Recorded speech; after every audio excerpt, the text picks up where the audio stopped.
All right, we're not even playing the intro tonight. We're just going to dive straight into it. Randy, we haven't talked for a little bit because you've been really busy. I've been really busy. Like, I'm really glad that this is just like a best friend night that we get to fucking hang out. So, love you, dude. Love you too, buddy. And the chat. Yeah, and the chat's already started. Hey, Rose Thistle Art. So I should have opened it up so that I could see these emotes. If you're on the Molly Sleuth channel on Rumble, there are some emotes that you can wholeheartedly abuse. Bouncing boobs and people going crazy. It's a good time. Okay, so who are we? Look at this cute picture of us. The last time we hung out, and then I used this picture, but I did take the liberty of taking your defund the media off because I put a sign in front of you. So sorry I had to Photoshop you. There wasn't anything you could do about my face, though, so I just had to delete your shirt, and that made me feel better. So I am Molly Sleuth. I was an LAPD detective, so we're going to talk a little bit, we're going to talk a lot of it, just about America, but also the investigative part of it, and some, like, takes from our training and experience, but also just talking about America and just, like, being together today.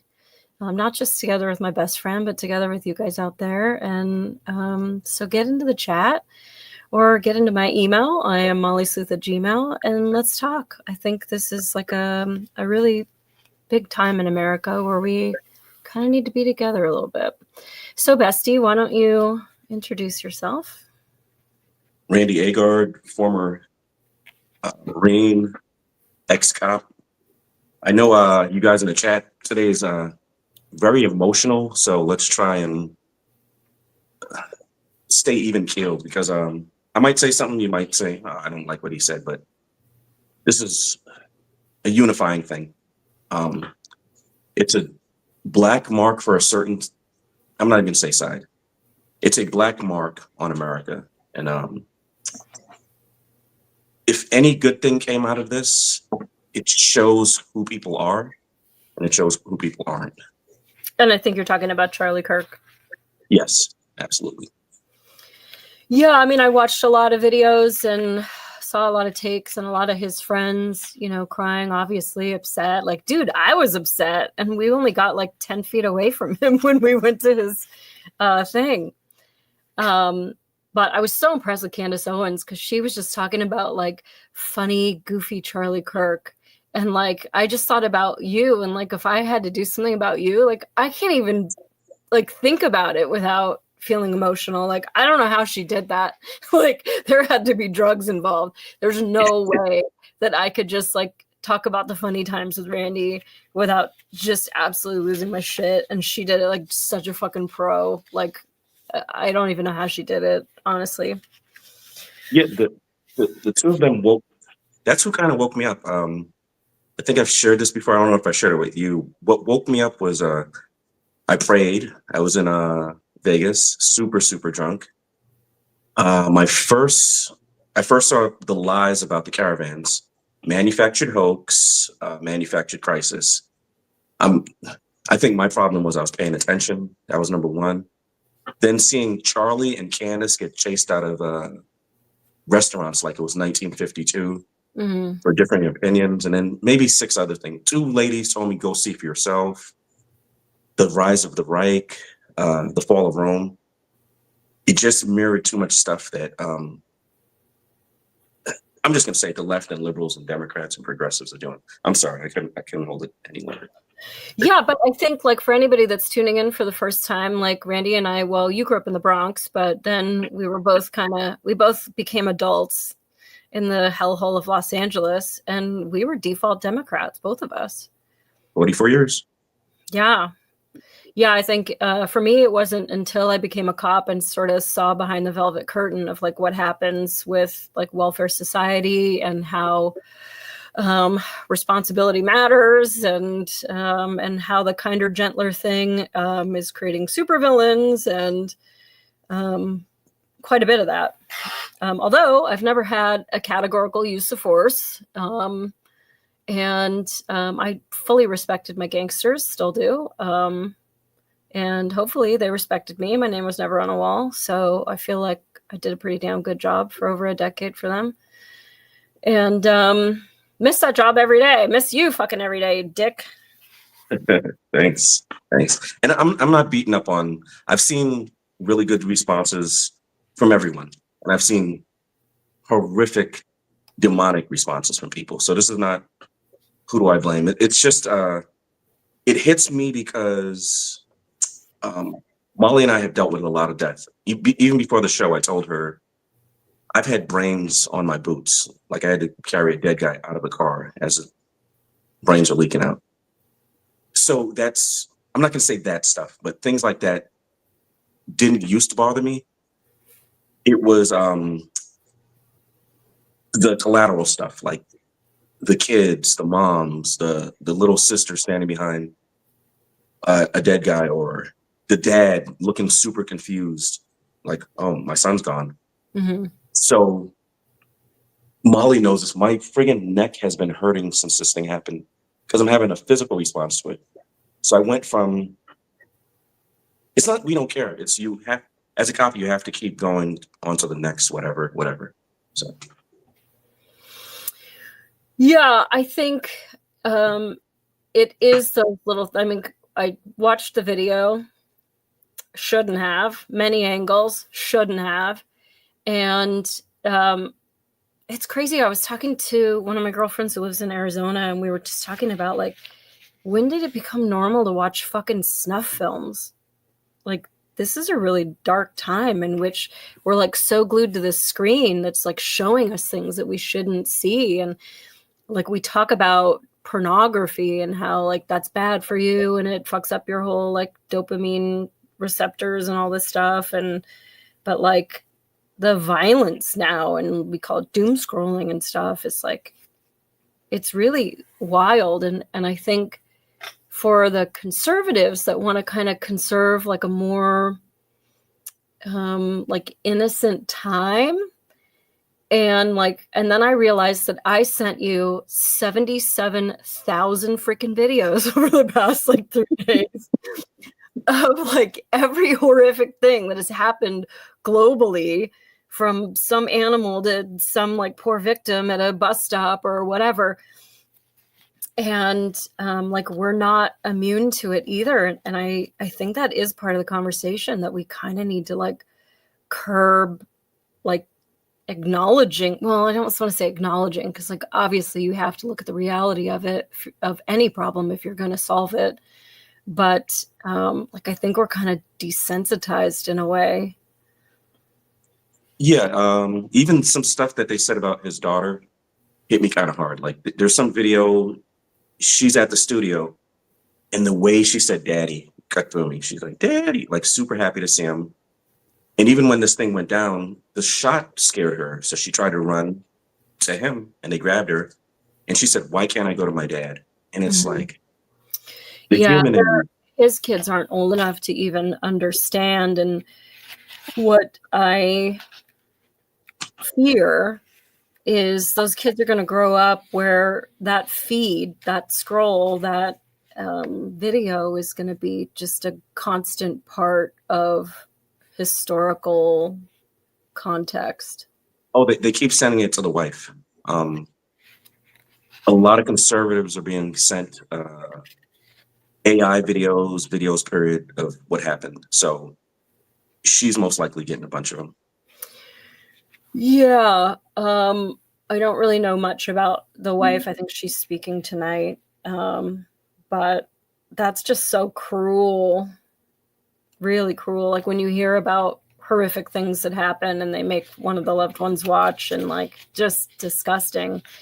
And, like, we're really returning back into, like, being savages, just soulless savages that just do shit. Like, I'll do whatever I want to your body because I want to know if you have any money in your pocket. Like, this is really just crazy lawlessness on a level certainly we haven't seen in our lifetimes. Yeah. As a cop for 10 years, I've seen stuff where I'm like, this is insane. But I've never seen where society, I've seen gangsters who are like, nah, I ran. I messed up. Like it's super sad. You said I respect my gangsters. A lot of these criminals, like career criminals, have more principles than your Joe Blow citizen. Yeah, I mean, when I went to LAPD gangs, I work with a couple of type A-holes with a badge. I also work with my classmate, Sam Leon, who is just the freaking greatest guy, just so about tactics and good at talking to people, just a real good cop that you felt real lucky to like sit in the car with. And then we work with some losers, you know, that I wouldn't invite to my funeral. And I asked him one day, like, what's the difference between you and gangsters? Everything. They're fucking losers. Like, there's really not a whole lot of difference. Like, we have a style of dress so that people know and can recognize us when we walk down the street. We would like, you know, a certain modicum of respect when people acknowledge us. We have a brotherhood. We have a hierarchy and a set of rules. And, you know, like they just have to go off of different rules than us. That's it. Like, they're a little bit more free than us. Yeah, when we had the whole, when I say that I respected my gangsters, I respected them as human beings. Like they had families, they had goals that they would never attain. They had struggles just like anybody else, you know, with families with health issues and like, you know, love lost and, you know, issues within the family and money troubles and all of this stuff. Like they really are, you know, humans. But obviously I don't condone the criminal side of it, but I just think the criminal side of it really is just the easy way, kind of, because you see these guys like grow up in the hood and they kind of take like one path or another, like military, gang. And it is very interesting to see families divided like that too. I had a classmate in LAPD Academy whose cousin was a gang member, and the department said, you're not allowed to go like sleep in the same house as him. Like I grew up in this, like if you think my mind is that like mush, you shouldn't have hired me. Like I grew up with this guy. Like he gets what I do, I get what he does, you know. oh yeah. But so that would be a good bouncing board to talk about this suspect Oh, though. I wanted to tell you something about that with the gangsters. When we had the I love thugs, let's defund the police, crime is good. I saw a lot of gangsters who were like, I'm in LA, near LA for those who don't know. I talked to a lot of them who were like, I'm out of here. I'm tired. I'm gonna go whatever. And I spoke to one. He had a tattoo over his lip. I'm like, nice mustache. And I was a security guard at the time. I wasn't a cop. He said, I said, what's going on? You look tired. He said, we're at war. I said, who is? He said, everyone. Because what the whole do whatever you want, we have your back. It is I'm not saying I feel sorry for them, but it targeted everybody. Everybody was a victim after that. So. Yeah, I mean, I think they also just that culture sort of victimizes itself. Like, so you're going to write your name on a dumpster and that does like what for you? That does like what for your family? Like if you go get a real job, I mean, that's money that the police can never take away from you. Like the government, you know, they're going to take it. They take mine too. Stand in line. We'll bitch together. But I think it's just real myopic. And I kind of felt bad. I remember pulling up on my gangsters this one night and it was 4th of July weekend. I was like, what are you guys going to do for the holiday? Stay here, drink beer. Like, it really didn't occur to me that that's like the only place that they are cool is like their block, that they can't just like go to Disneyland with the family and get that same kind of street cred. Nobody gives a shit there. They could see rivals. It could be dangerous. And seeing these liberals online cheering this horrific situation and watching them get, you know, fired, it kind of makes me think about those gangsters because it's like in their own echo chamber, it's like the only place that they have any worth and that they're cool. Yeah. If they go into like the regular meeting at work and they're like, blah, blah, blah, blah, blah, and like there's enough normal people in there to be like, what the fuck are you even talking about? I posted, and I think you saw it today. If it were 2021 and they were sharing about it, there wouldn't be any backlash for sharing about what happened. But I think what they don't realize is it's not even that the pendulum is swung. It's the normal, everyday independent and even foreigners. They're seeing who's who. Your brand is I'm kind, I'm empathetic, I'm tolerant, I'm inclusive. But if I don't agree with what you're saying, I have to do what was done to Charlie. And it's like, what are we doing here? Yeah, it's just so crazy. I mean, like, you've seen the pictures. Like, I was a 15-year-old punk rocker and had blue hair, played drums in a band. Like, was kicked out of the band because I sucked. But anyway, I've been kicked out of every band I've ever been in.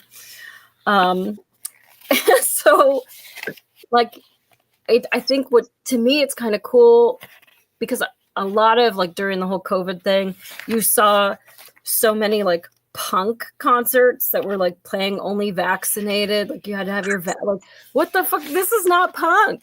And now you're seeing so many, like, conservative punks, conservative goths.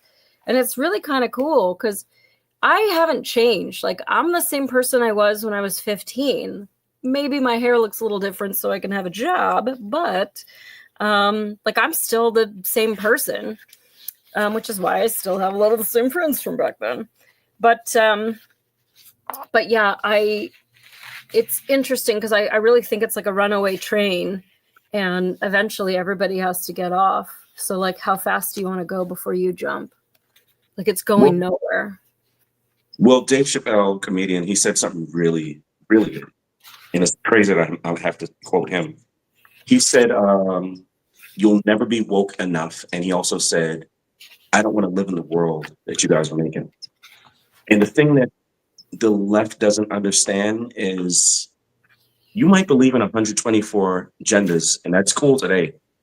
But tomorrow it might be there are no genders, or protect women, unless some crazy dude on the train comes and harms her because they started to GoFundMe or the criminal.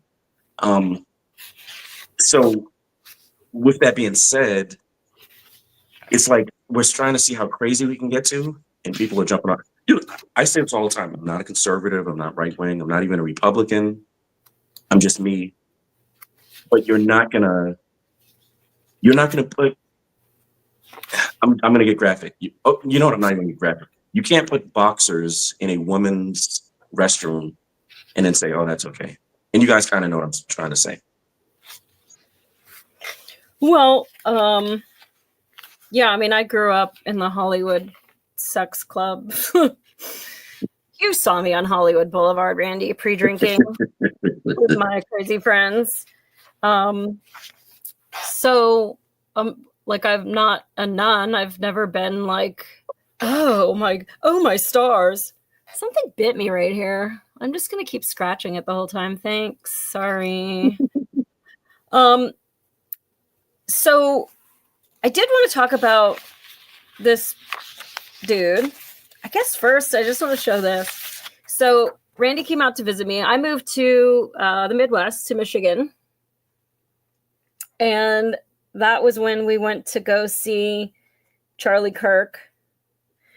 And what's funny about this picture is, like, of course we were listening to Ben Carson. And it was very interesting and everything. But, like, I hadn't had sugar for like 3 weeks, and I'm like a candy-tarian. And you left for a minute and you brought me back a soda, and I felt like I could have cartwheeled across fucking America after I had that thing. And so when I look at this picture, I just think about how I was like just so like wired off of like sugar because I hadn't had it for weeks. But we had such a good time. It was the People's Convention in Detroit last October, I think, or August. I think it was August. Yeah. And you took Spirit Airlines, so it took you 7 days to get to me. True story. But I'm just like sitting in the Marriott, like, are you coming to Michigan? Like, where are you? Come on. I got us junk food and I'm going to eat it all before you land. And God, we made so many friends that weekend, and it was just like, well, and then we got into a fight in the elevator, but With a what? with a lady. Oh no! I mean, describe the lady. She was crazy. First of all, like, we were both dressed to impress. You have your Media Lives Matter shirt on right now. You brought a bunch of shirts. You brought your political party with like the founding fathers holding red Solo cups, and like you brought all these like great shirts to wear. And I brought these like big dresses with big like bows and stuff. And so I was a spectacle, and people were like wanted to come talk to us. You had so many people. You were like a celebrity all weekend. Everybody wanted to interview you. That one guy from England, that super nice guy. I don't remember his name, but you follow his stuff. He interviewed you for his show. You got interviewed like 700 times over at the Blexit table. I just felt like I had to like hold your purse all weekend. It was rad. And then we were going back to the hotel. You know, we're kind of tired and whatever. But you know, I'm dressed like a toddler in like head to toe, just American flags and bows and whatever. And I have this pin on. Actually, I have the pin on here. This lady was selling these Donald Trump pins, and he has this like troll hair, like the troll dolls that we had in the 80s. Right. And she looks straight at my tit and goes, "Who's that?" Oh, you know who that is. That's your daddy. Because I was just like, that lady, she was so mad. And she was with her cuck husband. And she started screaming on the elevator, talking about how they were going to go to Ireland or something. Like, this is why we need to go to Ireland. And he was like, yes, dear. And like all this shit. And I'm like, oh my God, what the hell's wrong with you? Like, I'm literally dressed like a toddler. And like, you want to fight me in the elevator? And that one guy was just like melting into the corner. Like, maybe I could just squeeze through the cracks over here. And I'm just like, what the hell? Like, how rabid do you have to be to like hate someone like with such a visceral reaction that she wanted to fight us because I have a troll pin on? That guy that you said was scared. This is what sucks about this whole entire thing. He was like blaming us for her reaction to us, and it's like you guys have lost the plot. Troll pin, you started it, and he's then like, I have any problems. The lady the next day that was selling the troll pins, and I'm like, I need to buy more troll pins, please. So I think I bought like 5 troll pins. I have them like all over my house. It's like, I know that these are going to get snatched off of me and I need a replacement one. She was so nice. Yeah, you can't get violent for... Biden stole 4 years from me. He owes me 4 years. I'm supposed to be 46 or something like that. And when he would fall and stuff like that, and people would clown him and all that good stuff, I was like, it's not funny. My dad's that age. He's going through dementia. Worst president ever, but I don't wish harm on him. But I think that's the difference with all of us. That is really wild. And I don't know that it really started with politics. Like, I think it started sort of with like America's Funniest Videos, and we got really conditioned to laughing at guys on skateboards, like nutting themselves on the railing, and like little kids like falling and eating shit. And like, I think we started getting kind of dark way earlier, and it wasn't political. Oh, yeah. In movies, how many times does somebody get shot, killed? We're desensitized. Like, oh, what's the kill? I mean, you could go back to Larry Moe and Curly on that. That there's something, and in fact, so I taught interview and interrogation, lie detection, and body language for the Los Angeles Police Department. And one of the things when you're dealing with a kid that has committed a crime, especially a violent crime, is there's a test, and you put like a gruesome photo or even like a photo of somebody truly in grief, not an actor, truly a grief face with all the subtle facial expressions of that sadness, grief, pain, and you put it in front of a kid, and most kids will look away from it or push it away from them. It's the kids that pull it closer and look at it. Like, those are the ones you need to worry about later on. But I think we've all kind of become that because of watching these like fall videos, and now like having this Charlie Kirk thing on like repeat, and the skateboarders, and just like all that stuff kind of reminds me of like that Faces of Death shit from when we were young. And it was like, dude, I had a friend I won't even say his name because he's probably in prison now, but he wanted me to watch like part of a video on it, and it's 700 years later, and I could draw you a picture of exactly what I saw. It'll never leave my head. It was so horrible. And like, why do we think it's okay to look at stuff like that? Like, I get that we need to not shove it under the rug and pretend that it's not happening, but it's another thing to just like doom scroll and like fill your face with all this like craziness. There is that, but there's also just a loss of humanity. Like you're unable to separate yourself from politics or his opinion and say, there's a 3-year-old who woke up this morning confused, like, why can't I see my dad? Yeah. You can't for 1 second say, he was a Yeah. Trumper, but his babies, his wife, like nothing. Yeah, but I think that's even more of a burden on the wife because those babies don't really understand. And so the wife is kind of going through that grief by herself, you know? Yeah, yeah. I mean, the quiet moments, I'm sure she's completely surrounded full of people. I've been seeing all kinds of people are donating to the family so that the kids can go to college and all this stuff. But it's like, I don't want money. Like, I want my loved one back. And I guess maybe we should talk about like how I do want to talk about this suspect's family, maybe get into some of the fringe conspiracy theories that have been swirling and like the internet sleuthers. So get in the chat and like tell us the stuff that you want us to debunk or talk about or some of the stuff that you've heard. And maybe I can help out with that.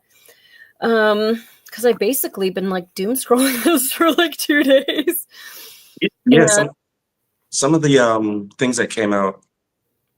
Oh, he was negative toward a certain country, which I won't say. 2 days earlier, the person who did it was a right winger. Just stuff like that. Here's the issue. It's not what happened. It was the reaction. That's what people are pissed about. And it's what led up to it. I just wanted to say this real quick. You can't call people fascists, Nazis, racists, all of the phobes and not expect someone to take you serious, because we have a media problem and we have a mental illness problem. And these crazy people are listening to constant, oh, they're trying to kill you if they disagree with you. And it's like, dude, you can have your opinion can be whatever you want it to be. You can think there's 124 genders. Good for you. I'm so happy for you. Me not wanting to get involved with what you believe in, that's completely fine. I don't want any harm to come to you. So if I believe there's 3 genders or 4 or 2 or 0, I don't want you shooting me in front of my wife and kids. So do you think it's also like a purposelessness problem and also this need to be important? I mean, since I'm not going to blame the Kardashians, but since like social media got in our faces and said that anybody can be special, important, a millionaire, whatever. And I remember being in uniform once and meeting this young family, and the kids were looking at us because we were in uniform. And I went over and I was like, oh, what are you going to be when you grow up? I'm going to be a YouTube sensation. Like, what the fuck does that even mean? Grandma, you're not talking to her? Like, what does that even mean? That's your like aspiration? Like what, doing what? Like pictures of your yoga pants in the bathroom mirror, like putting on fucking makeup? Like that's what you're going to do? But I think there's a lot of people looking for that purpose and looking to be important and looking to like make something of themselves, which I think is like the narcissism and ego and entitlement, like all meshing in the most like negative way possible. Because when you look at these we're on YouTube, but they all have that in common. It's acute narcissism and ego and an entitlement that they're going to write this manifesto that anybody's going to give a shit about. And that it's going to all of a sudden change the course of history. Like, oh my God, they were so misunderstood and people are going to get tattoos of you and everyone's going to say your name. And like, you're a piece of garbage. And that's how we need to be treating it more. Because I think these kids have in their mind that this is what's going to make them important. And like you become important by, you know, having a family and like raising the next generation to learn how to tie their shoes and read and write and become something, like, or inventing something, or, you know, helping others on this spinning ball, or pancake, whatever you believe.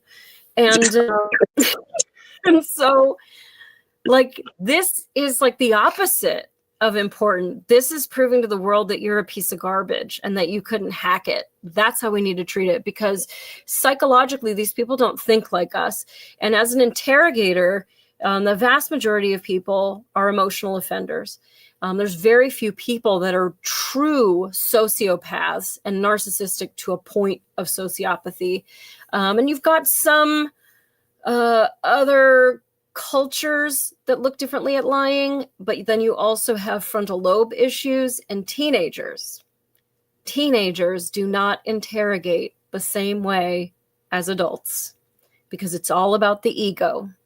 And so instead of saying like, you know, everybody understands why you stole the money from the cash register, like we all know that your boss was a dick and he wasn't even giving you a raise. And so like times were totally tough and you've been working extra hours for him, and like everybody understands making a mistake, and I'm sure you feel bad about it now. But if you say you didn't do it, you know, people are going to make a decision about you and they're going to think you're a bad person. That's how you talk to an adult. Kids, this is going to be on Facebook. Everybody's going to be making fun of you. You better, you know, tell me what you did. Otherwise, everybody on Facebook's going to be talking about it. You have to appeal to that ego, that narcissism, in order to get a confession. And the reason why cops want to get confessions, first of all, it saves that victim from crying on the stand, pointing at him, saying that's him. And like, if you've had to sit through these terrified victims, like you would do anything to help them avoid being re-victimized by the system and the court process. It's awful. Besides, it saves you a lot of money because you don't have to pay for a judge and lighting and a building and a bailiff and a whatever and a public defender. It saves you. The guy did it. Like, let's just move forward with it. But Molly, one of the big things is I can start a YouTube page and have 10 followers or subscribers or whatever. So everyone has become a mini celebrity. And they've also forgotten you're going to have to flip some burgers. You're going to have to flip some burgers, and you're going to have to flip some fries, or you're going to have to deliver a newspaper. And people are like, I want a living wage for that. And it's like, what are we doing? Yeah. If you they don't want to work weekends. They won't work a holiday. They don't want to get their hands dirty. They don't want to talk to anybody that's rude. The customer is never right. Like all that stuff. And I even just see it with like parking. You'll go to like a small business and all the parking is taken and you're the only customer in there. And it's like, ooh, when I was growing up, like you parked as far away as possible because the customers park in front of the freaking store. But like they don't train these kids in that anymore. Oh, I was going to say, why do I have to pay for your wife and kids because you shoveled my snow? Like everything is, even with the police, people are like, I don't want to be a cop. I want to be a detective. I want to be the CEO. Well, you got to work in the sewer first. I'm not doing all of that. Right. And so a lot of that kind of ties into like welfare and how like 2012, I think I had a case and it involved welfare. I ID'd these felons off of their welfare that they were also skimming off the state of California. And so at that time, I found out that the average California welfare recipient was making $65,000 a year while we were hiring probationary police officers for LAPD for like 42, 43, I think, off the start. And then like, that's crazy. But then you get used to like, who the hell wants to work? Like, that's more money than I even make now. Why would I want to work? Why am I going to work on Monday when I could just like hang out on my couch and hang out with my friends and make more money? It's like, but one of the things people don't understand. So I work South Central, like Nickerson Gardens, Imperial, Avalon. So these are the projects. One of the big things, and you mentioned this earlier, when you don't have purpose, what comes with it is, I don't even know why this is the way it is, but I've never seen so many dead bodies. Like everyone is killing everyone. Grape Street gangsters, Avalon Crips, Nickerson Garden Bounty Hunter Bloods. And yeah, housing is free, food is free, you're getting free money. I want to say they get free medical. So what else is there to do? Have babies and kill each other. You can't take purpose away from people. Yeah, but like, because you joined the military and found a lot of purpose, and you made lifelong friends that you still talk to this day in the Marines. There's more to life than your block. There's a whole freaking world out there. And like, imagine going on vacation to like Italy or something and just like, you're a loser and nobody cares. And like, you're like, people are scared of me on my block. Like, cool. Do you want fries with that? Like nobody gives a shit, dude. Okay. Before we get into the family, what else did you have on your list? I'm just getting my little pictures together. Oh, so one of the things is, so for people who feel, and maybe you guys are in a chat, you feel worthless or you're not adding anything. I've seen so much. I worked at a Playboy Mansion. I've been around celebrities, the whole police thing. It doesn't matter. What matters is the fact that you're a good person ripples out into eternity. Some random lady bagged my groceries. It was a few weeks ago, maybe a month or two ago. And that did it. Just stuff like that. Just be a good person. I got a good choice. I have a bad choice. Let me choose to be good. But and that's more important than anything. But you have people that are so lost that they think that slashing Tesla tires is being a good person. Right. So you have a totally different mindset with some people, and that's what's kind of got the clash going. And I know I sent you 100,000 friggin' videos this week, so I can't possibly expect you. I'm not quizzing you on them, but I sent a couple. This is going to get foil hat, people, so buckle up. But this one doctor, and if you guys want me to send it to you, email me, mollysleuth@gmail.com. And this one doctor was talking about the mRNA, and it's causing clotting, and it's causing people's brains to not function and reason as well. It was pretty fascinating. So I got into it. I've got a coworker who basically, how do I describe her? Okay. I know that you don't really follow like nature films or whatever, but there are these beetles that get parasites that eat the beetle from the inside. Zombie beetles. Zombie beetles. Exactly. And they get into the beetle and they can make the beetle walk, and there's no like meat to the beetle anymore. Like the beetle is dead, but it's just being moved by these parasites. That's my coworker. She basically is a zombie beetle. The stuff that comes out of her mouth, and I mean, she sort of has like a heart of gold in a way, but then sometimes she just says like the dumbest shit where you're like, are you even in there? It's so weird. So we're talking about Charlie Kirk the other day, and I'm like kind of at the verge of tears because we kind of met him in Detroit, and I'm just thinking about like our trip, and I had tried to call you and I didn't know if you knew yet. And then you called me back, and I was working, and I was next to her, and I pick up the phone, and it's like, I know that I have to tell you, and that it's just going to be kind of like scary and shitty for both of us, even though like we weren't his best friends or anything. It just really is a barometer of like, the fucking world isn't safe. And so I'm kind of like teary about it a little bit. And a couple of the other guys were talking about Charlie. And this fucking zombie beetle turns in my direction and just says, "Free Luigi." Are you even in there? Like, what is going on in your head? We weren't even talking about anything. to do with Luigi, but like the approval of ending somebody's life because of you agree with the person that disagreed with the person who's no longer here. That was a lot of layers. But anyway, like it's wild to me to watch these people, laugh and mock. Like, dude, I've seen some horrific shit on duty and off duty, and I would never laugh about somebody's like situation, like going through that, or their family members that get left behind.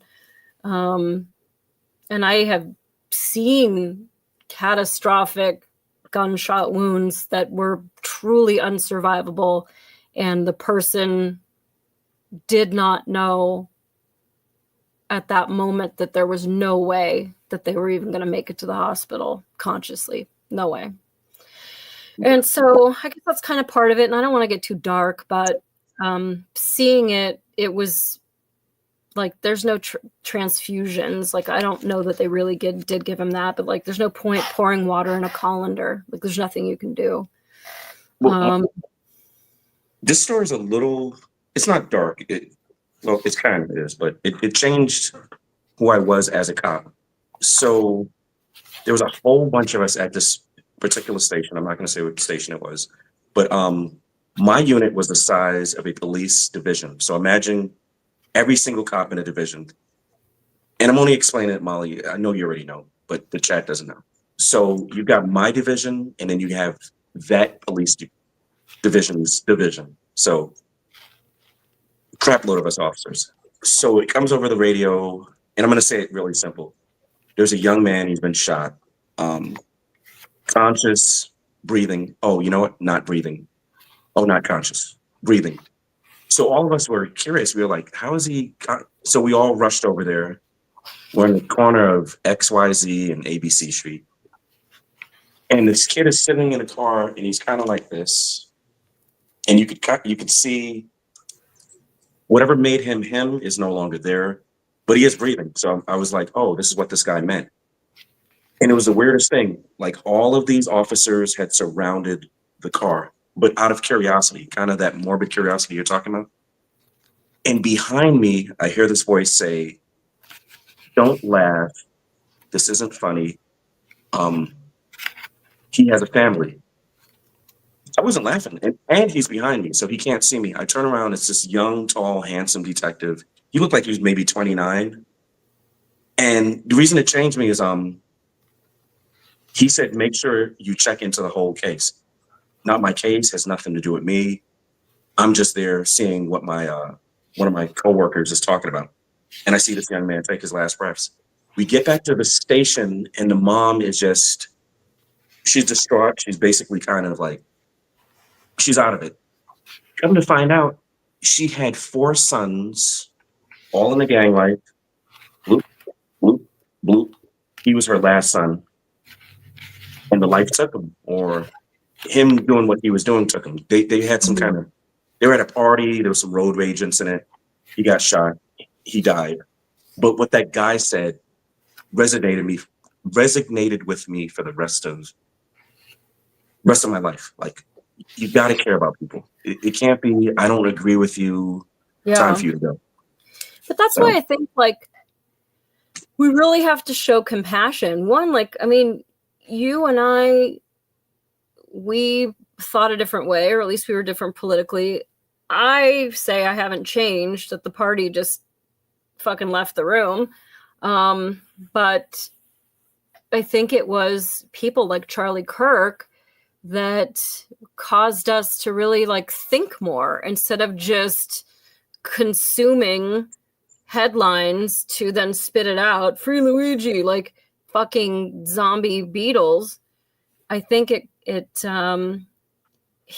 somebody like Charlie Kirk, who had a gentle way of sort of explaining things, like, oh yeah, he's changes minds. I saw something today that said it's not what Charlie said that caused him to be on the radar or whatever. It's that what the kids were hearing. And it's like, you have to prevent, like, the idea is you can't let these kids think for themselves or wake up. And so I do want to get to this kid. Oh, Molly, real quick. I actually wrote what you said. He was killed for 2 reasons only. One, he was effective, and they don't want to hear what he was saying. He was telling them. So, and you and I didn't even talk about that. And that's like my first thing I was going to. Yeah, I mean, obviously he was an orator. And so that was like his whole thing. I mean, when we watched him speak at the People's Convention, like he wasn't being a celebrity. I mean, I was an actor for 26 years, not a good one. And, so I've seen my share of like, I'll be at my trailer, bring me oysters. And I've told a lot of bullshit stories, not bullshit, true stories about bullshit people from my days as an actor. And he totally wasn't like that. He wasn't like trying to take breaks. He was very just like wanted to talk to everybody in that room, like that energy, and really just wanting to engage with people. And that's why he was always saying, like, if you disagree with me, move up. Like, I want to talk to you. Like, move up. He didn't ever try to silence anyone. If anything, he gave them a platform to be as crazy as possible so that other people would like, hey, that's not what I think, or maybe you're a little bit lost. Let's help you out here. So this kid, so obviously everything is under investigation. Everything is alleged, blah, blah, blah, blah. And there were a lot of like different areas that this went. And maybe I get into the AI part of it and the investigative part of it first. But they saw somebody on a roof, and no, I guess I start with saying like that old man was like, oh, it's me. Like, oh, I did it. And like, I guess the guy's just like a chronic piece of shit. And, he's that guy every time you walk in to go get like a taco on your lunch break or whatever for, oh, I didn't do it. He's right here. And like all that fucking shit. Oh, they know about my Texan murder spree. And like, just like one of those kind of guys. And I think he had some like soft arrests for some sort of disorderly conduct or, protesting or something. And so he's just like an old piece of shit that wants a lot of attention. So he was the first one that got arrested, or the first person I saw get arrested. And they quickly, let him go. Then they had this other guy. And that one kind of pissed me off, Randy, because they have this guy. Now you think, or the officer thinks at this point, that this guy could have just fired a rifle or some kind of handgun. And you've got, how it is when you call it a backup. Like every officer is there, like, yeah, I'll get an elbow, you get a leg, like let's fucking tune this guy up, whatever.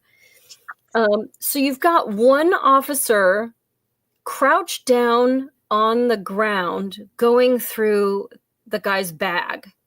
Why are you going through the bag right now? First of all, you're in kicking distance, totally tactically unsafe.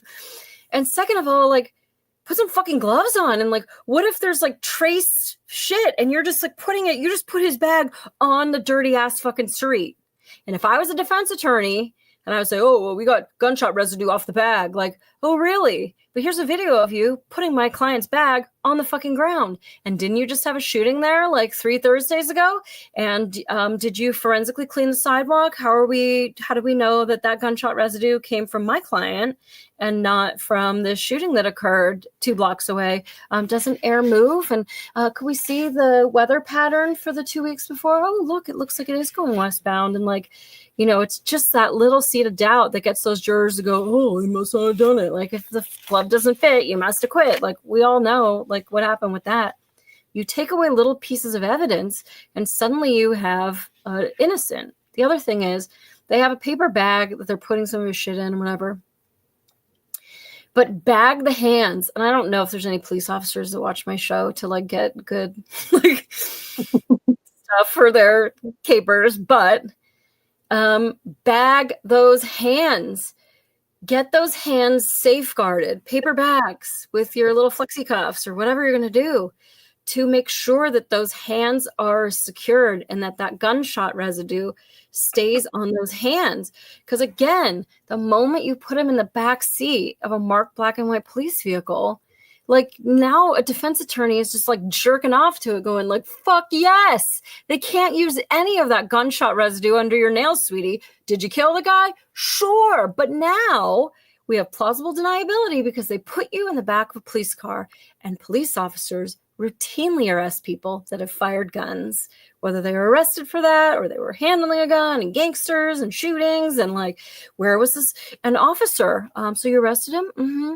And like, who was in the car the day before? Well, I don't know. I just get the car from the kit room, like when I work. And do you always get the same car? I don't really know. And what was the mileage that you picked up the car at? Well, I rest my case. And now you have a guy going like, luckily, we don't think that it was this guy, but like it's sloppy shit like that we really have to be concerned with, because unfortunately, criminals, defense attorneys, like everybody lies now. Everybody says, I didn't do it. It wasn't me, or I did it, but it was because, there's things growing in my brain, like the guy on the subway with the Ukrainian girl, or, or because, I was born in an abusive home, or my mom's an alcoholic, or I was a runaway, or, victim. And yeah, so I was really pissed about that second arrest because that was sloppy shit. Oh, yeah. I saw the old man, and I thought he was a distraction. I didn't know he was what you said, that he was just that kind of guy. Yeah, I mean, I've seen like prior photos of him, and they've said the guys in Provo, Utah are like, yeah, whenever there's any protest or anything, there's Larry or whatever the fuck his name was. And he's always there, and like he's just some like town asshole. Larry, if you don't like me saying that about you, MollySleuth@gmail. Come on my show. We'll fucking talk about it. Okay, so then they come up with this photo. Well, actually, I do want to get into... There was a dude in Utah that had this dude. Well, not this dude, but there was this X account, right?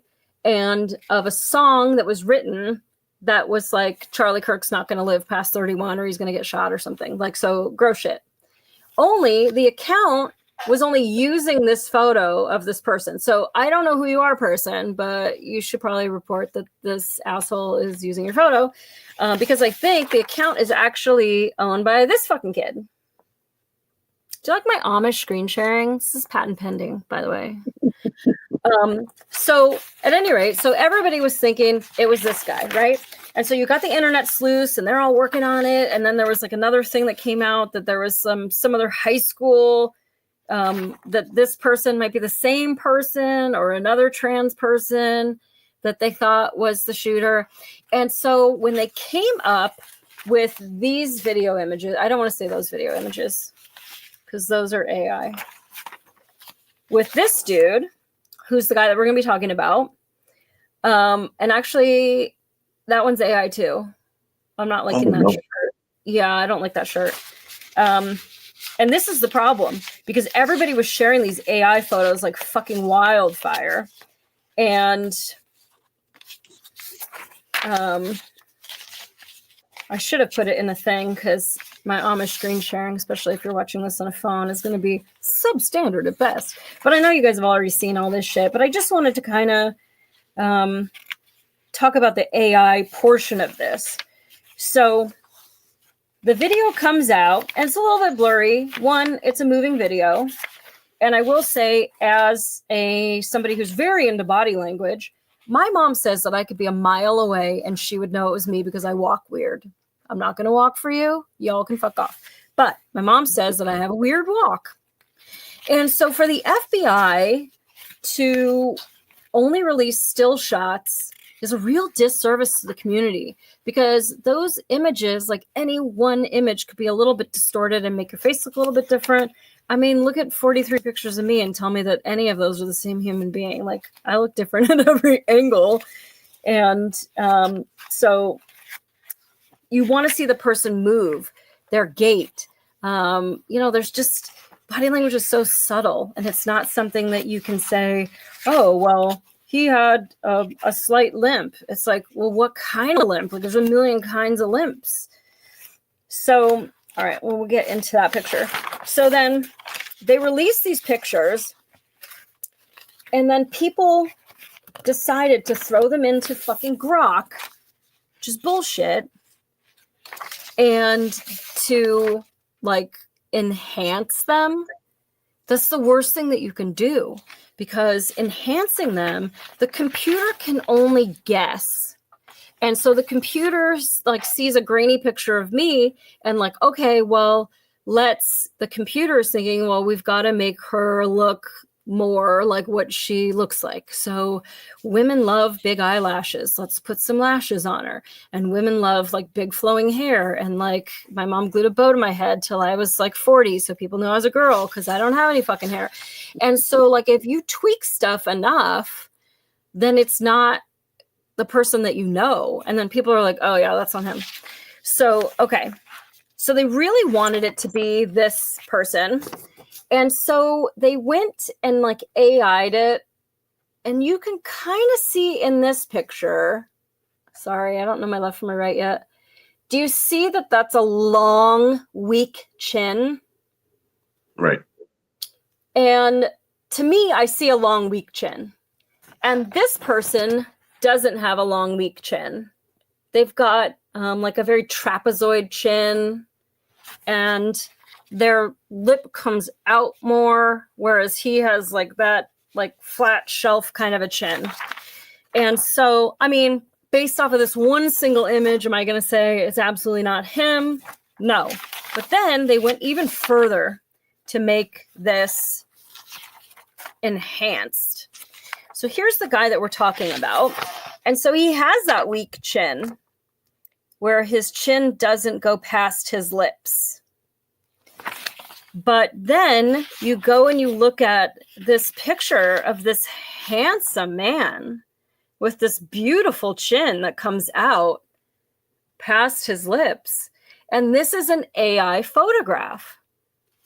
Now, when you look at this photo, they were kind of like, I don't know how they did it, or if they just went like reimagine until they got it. When you see the bigger one, you actually see the Grok logo on the bottom, but everybody cut it off because everybody was reposting this shit. Big accounts are reposting this shit. And this one actually has the Grok logo at the bottom. Sorry, I'm retarded. I don't know if you can see that. That says Grok. Yeah. Got it. And so you look at this handsome guy and you're like, well, shit, I wish I knew who that was. But if you saw this handsome guy, you wouldn't think it's this like weak-chinned kind of like pimple-faced loser guy, which is who it ended up being. This guy kind of looks like the guy from Dexter or whatever. So I wouldn't say that those look like the same guy at all. And then there was a video that was released, and that was the guy. It was an AI version based off of these shitty screenshots. Enhance it and give me an image of this guy walking up the stairs. Now, this version looked like a hot Asian guy, and he was walking up the stairs. But you saw in early videos, this guy, the actual suspect that they arrested, this Tyler guy, is walking through the neighborhood, and he's walking with a very straight right leg, and the left leg was normal. And so he's got this limp. But you and I both know as cops, like a lot of times people will put a long-barreled gun down the leg of their pants so they can walk with this gun. And so it's very possible that the rifle was in his pants at that time. Most now, likely. Right. So how do you walk up the stairs if you have to have a straight leg? It's going to be even more pronounced. And so the FBI should have showed us that video. Whether he had the gun in the pants or not, that would have been really key evidence, because you're like, oh yeah, that's fucking Tyler. Like, remember he had that like bad like blowout with his knee during football practice, and like he doesn't walk right. Like the face doesn't look like him. He's not a hot Asian guy, but like that's Tyler's walk. Let me drop a dime. But what they did was they took this like Grok shit And then they're posting side by sides, like, oh, look, that's him. First of all, this wasn't the guy, apparently, that wrote the Charlie Kirk song. And this isn't the guy that you're fucking looking for. But like, you're shitting up the internet with non-evidence, and it's actually very distracting misinformation that could really like lead to the case being screwed up. So the Question for you, Molly. I have a question for you. Do you think technology, how do I say this? You think technology is above us? Like we can't handle where we're at concerning? And I have a second question for you. God damn it. I'll remember the second one, but just the first one. Do you think technology is, it's too much for us to handle right now? Like we might have to. I don't think that it's technology. I think that we've sort of lost that ability to think big picture and to be fair and objective. You want it so bad to be that trans person that you're just like, oh yeah, let me grok. Oh, wait, reimagine. Oh, now they look exactly the same. But it's like if you look at the AI images, because people usually have earlobes that aren't attached. Grok imagined that his earlobes were not attached. My other question is, this guy has earlobes that are attached. Joe Biden. Anyway, if you're looking at his picture, I saw that, Molly. And you, like everybody else, so here's this hot AI version again. And you see that earlobe, you're like, oh, well, that can't be Tyler because like that's not the right earlobes. He has earlobes that are attached. And also this has like a very like great like pointed nose, and he has sort of like a squat little stubby nose. It's just not fucking him. And so it's so important to not share grok version.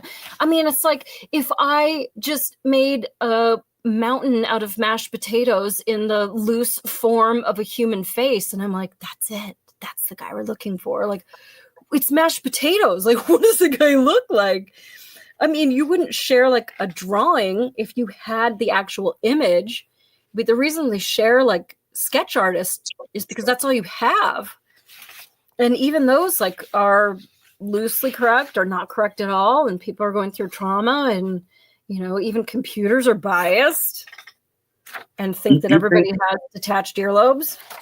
Do you think they were going for, let's go with narrative, like let's wait and try and see and make sure it's a white person, or make sure it's a trans person, or make sure it's a black person, or what do you think? None of that was involved? Well, I mean, I obviously I can't speak for everybody, but I think the overwhelming idea on the internet was, I want to help. I want to help find this guy. Let me, you know, Blade Runner enhance.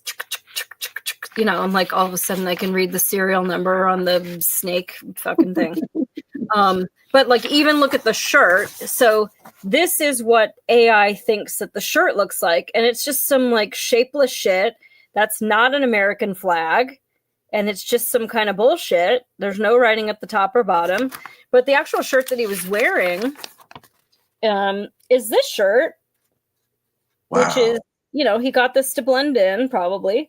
And it's got writing on the top and the bottom. And you see loosely that image, now you see plainly it's an eagle. But this looks like it could be like a gun or something. Who knows? The flag ain't right. And so you see this grok version. But then you see this guy wearing, you know, this shirt, like, oh no, he had a shirt on, but it was like that. It definitely wasn't this weird shirt. I don't know what that is. And then that guy could go free. So like this whole grok doing our investigation for us is bullshit. So Molly, one of the things with AI that I've noticed, because I didn't notice this before, but they'll just have like I've got this New York on my, they'll just put whatever. Mm-hmm. So they have an issue with letters, dancing, earlobes, fingers, and I don't know what's going on with AI, but they just can't get those things right.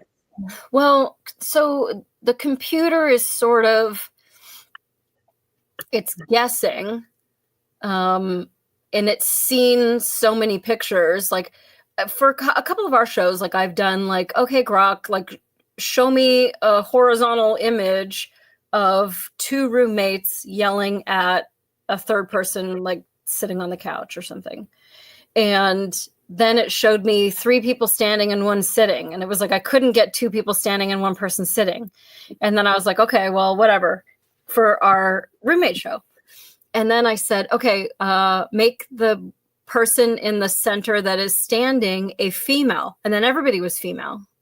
And then I was like, okay, make the person in the center blonde. And then everybody was blonde. So I'm like, okay, put beer bottles on the table. I was trying to make like an image of like, you know, like a loser roommate that's like getting kicked out. Put beer bottles on the table. And then there were beer bottles, but they were all like lined up perfectly. Like you would never do that. Like it wasn't human, you know? Then I finally got it to put beer bottles like every which way. But then there were beer bottles just like floating in the air that weren't on the table surface anymore. And I was like, well, I guess that's the best I'm going to get. And then like people had 3 legs that were just like, you had legs crossed and there was a third leg over here. And like, so, I mean, but I understand like how easy it is to, well, I guess it's not really easy because there are some really good fakes right now, but this has been really quick, Randy. And it's only going to get better. And I was just saying to some old lady the other day, like, dude, you're like the last generation where I believed everything you said because you had honor, you had character, and I didn't need a video.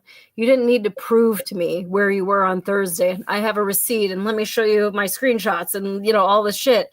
Did you take a picture though while you were there? Like, how do you not even go to a restaurant and take a picture of your dinner? Like, because I ate it? Like, you know what I mean? Like, we document so much that now we expect documents for everything. Oh, But Molly, really our quick. generation. I think the reason why old people believe AI and church so much is because of what you just said. Yeah, it's a real big societal shift. And the shift that we're facing is that now, even if you have the screenshot, even if you have the video, even if you're seeing the image on the fucking internet being shared, it's not true. So now you're living in this generation where you can't even believe the evidence now. And that is terrifying. Now, if I showed you a video of like a whale flying in the sky, you'd be like, well, that's bullshit. And obviously that's AI because whales can't fly in the sky. But like if I said, this is the shirt the guy was wearing, you don't have any reason to think like, that's absolutely crazy. Nobody would make a shirt that doesn't make sense like that. You know what I mean? Or if I showed you a video of Rod coming and stealing $1 out of my purse, you'd be like, well, I mean, that seems pretty like low stakes. I don't know why she would have a video of that happening. And so we're now at this turning point again, where now evidence isn't going to be as believable. I mean, we know, I think we all know that OJ did it. And the glove didn't fit. But like I was an actor for a billion years. And so the costumer would give me an outfit. And there's a certain way that you can stand in clothing where it does not look like it fits at all. So if you're like, oh, this outfit's totally disgusting, I don't want to wear this, then you just come out of the dressing room going like, well, what do you think? And they're like, oh, yeah, no, I don't think so. Try this one on. And you're like, okay, this one's a lot better. And so you stand a little bit different. And they're like, oh, yeah, that one's a lot better. Okay, cool, thanks. And I didn't murder anyone. I'm just in a commercial. So, but anyway,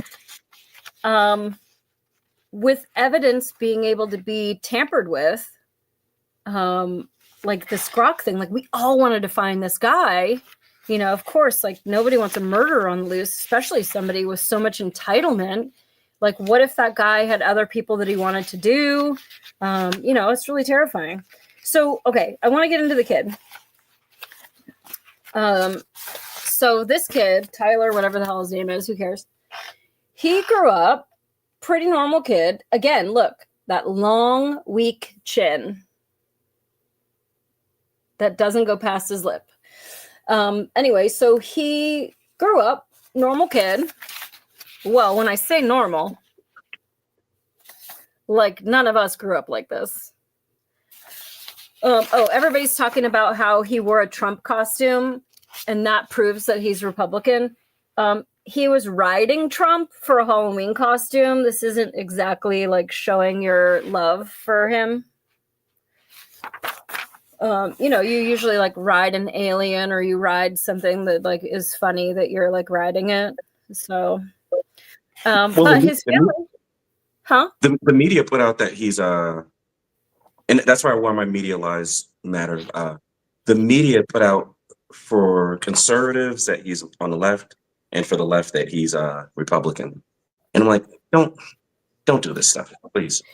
I mean, honestly, it doesn't. I mean, there's evidence, but it doesn't even matter because the guy was mentally ill, and the family knew it. His friends knew it. The roommate knew it, that he had this ideology since sophomore year.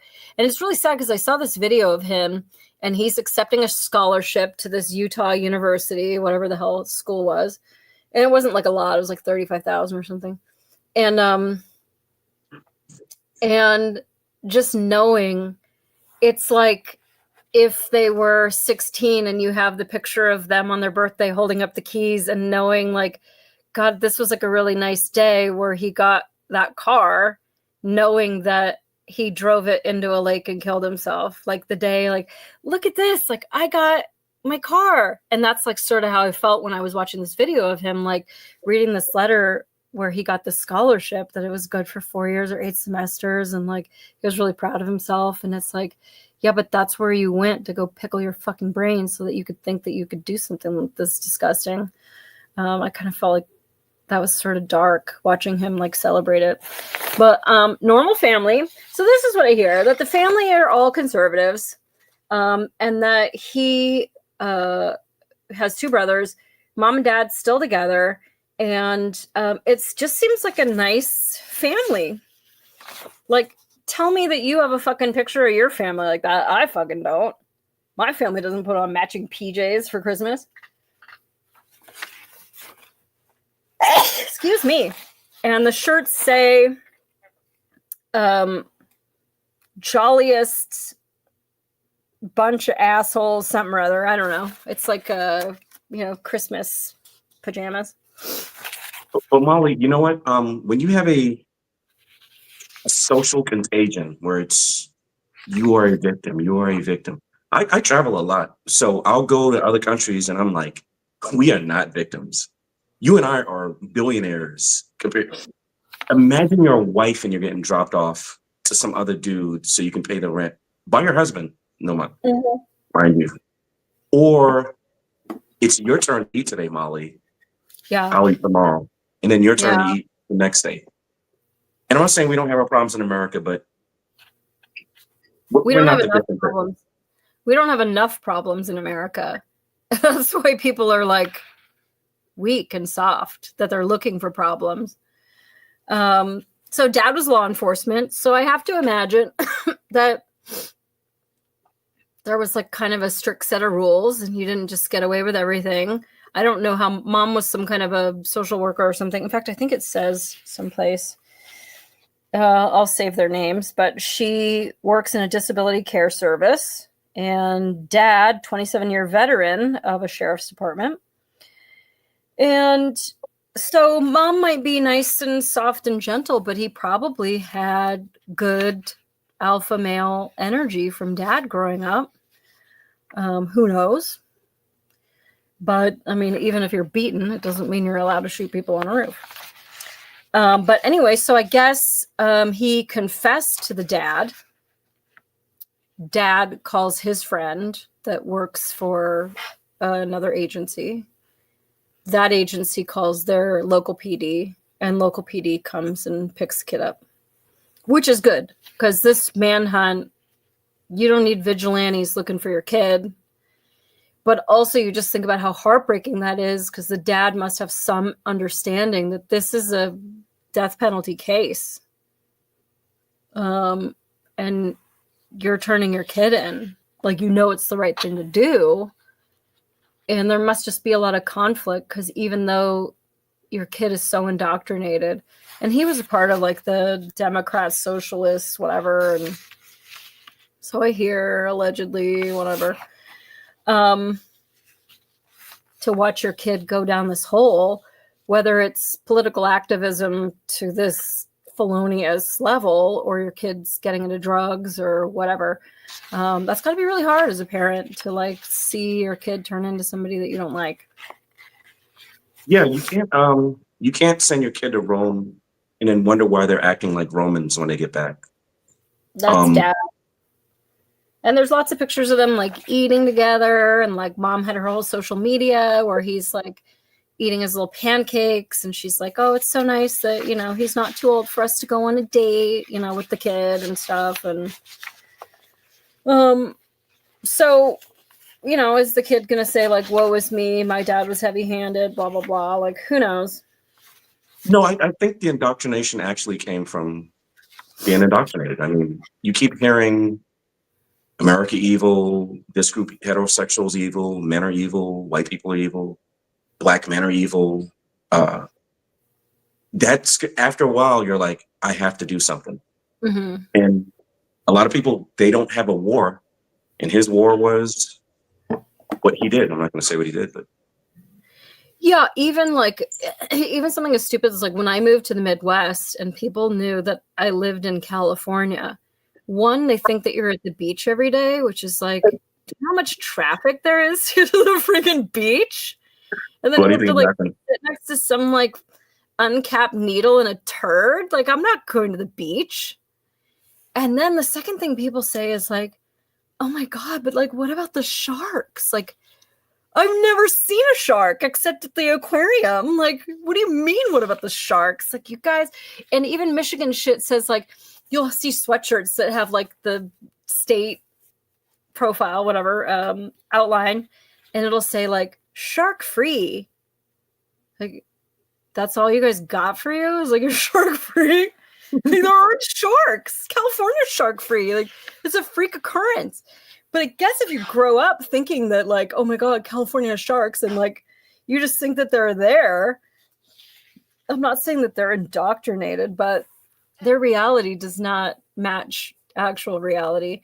And so for him to think that Charlie Kirk was terrible, like, it's like all these posts that I'm seeing. There's two main ones that I keep seeing. And one of them is Charlie Kirk said something about like, I don't like the word empathy.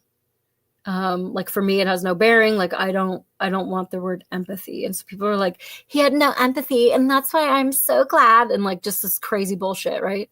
But they're taking it completely out of context, because the rest of the quote says, I think we should rule with, I like the word compassion. I like the word sympathy. Empathy is like living in your shoes or feeling your pain for you. And like compassion and sympathy is like, well, I haven't been through what you've been through, but I care about you.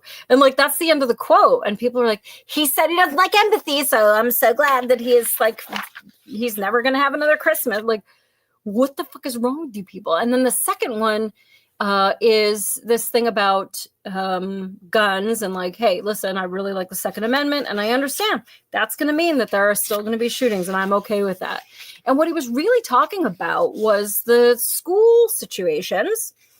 And he's saying that you can't take them away from everyone because the lawless will still be lawless. So I understand that they're still going to be lawless, but you have to have enough good people to be able to protect us from the lawless. Because if, as you know, if you take them away from all the good people, then only the lawless are ruling, and that's definitely not a place that you want to be, because all these school people are always looking for, you know, unarmed society. Well, Molly, we live in a not just AI. So what happened when we kicked God out of America? And I know some people aren't Christians or whatever, or they don't believe. When I say God, we kicked truth out. We kicked just normal human decency. And if you think about God, you would think, oh, what would God be like? Oh, he'd probably tell the truth and certain things. So we kicked that out, and what we did was we started counterfeiting. So instead of truth, now we have narrative. Instead of solutions, we have agendas. Instead of right and wrong, we have social justice. Randy hits Molly, but he's black, so it's kind of okay, but he's also a man. And she's, how about right and wrong? How about keep your hands to yourself and don't hit Molly? That would be the right thing to do, but we're not there. And the reason I say that about The Truth is they knew they were lying about what Charlie said, but they don't care because all of them live in this narrative-based world, not truth or solution or right and wrong, narrative. I think that's just us being lazy. And so with the Industrial Revolution and with having all these shortcuts so that we don't have to churn the butter and that machines will do our bidding, like our brains have also atrophied because we're not really using them. I mean, we have these little pocket calculators that now do freaking everything. And you don't have to learn. We have been best friends for 15 years, Randy. I don't know your phone number. I don't. I don't know it. I think I'm cool because I know your phone number is 323. That's now it. People are going to try to call me. Little do you know, I answer the phone. Molly doxed. Yeah, dox me. I know your social. I do know your number because it's a lot like a song.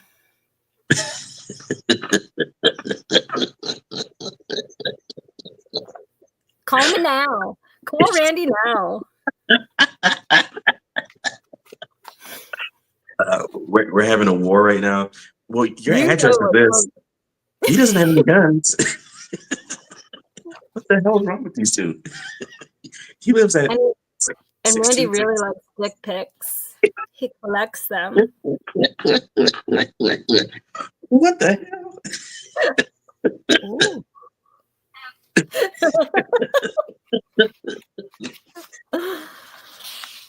Okay, let's get a little bit into the conspiracy theories. And let's see. I just want to make sure because there's been many, and of course they're talking about a certain country that he was pushing back up against a little bit lately. Although I will say,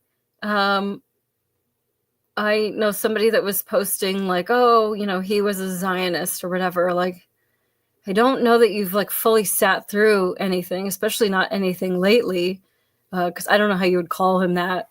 Like, honestly, listening to him, but I guess so.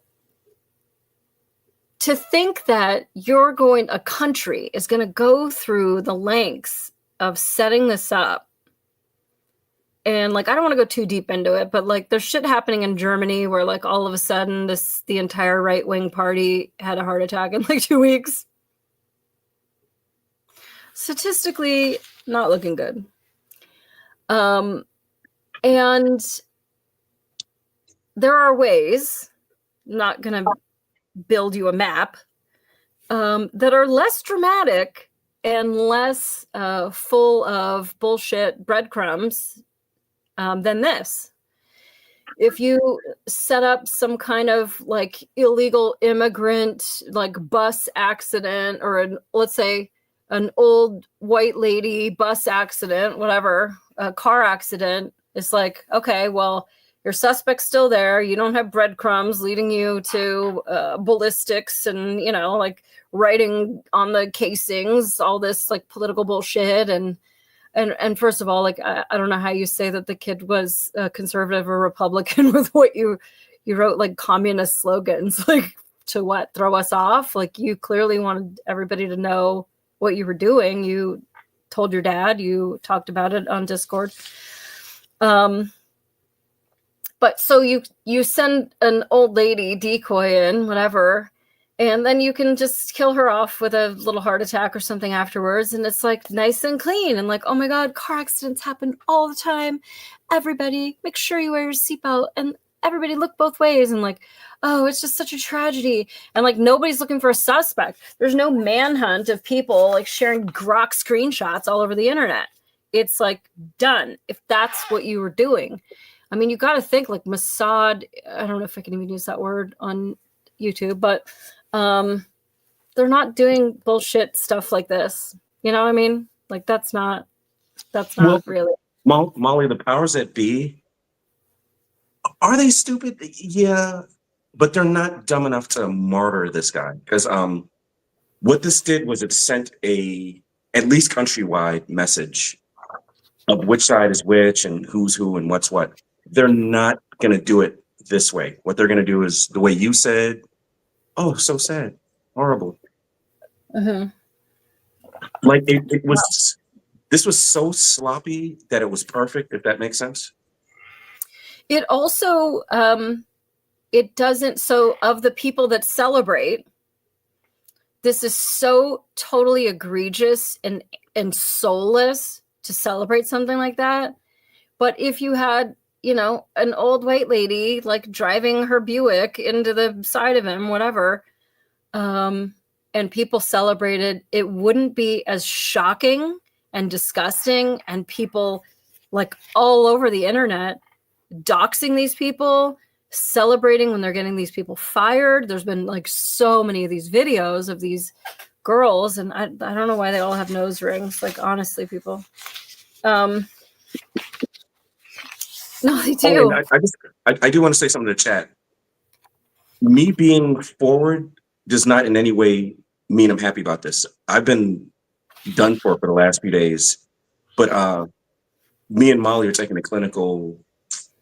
We're doing like a clinical diagnosis. So don't think I'm saying, oh, they took the perfect shot and they got Charlie. Like, Yeah. Charlie actually changed me. So this, I don't know. I just don't want people thinking the wrong thing. Like, Yeah. oh, look at this dude I think talking. that was a thing too, is like everybody really jumped on that. Like, this is a professional job. That's 200 yards. Like, I used to do amateur handgun competitions from a standing position with no barricade.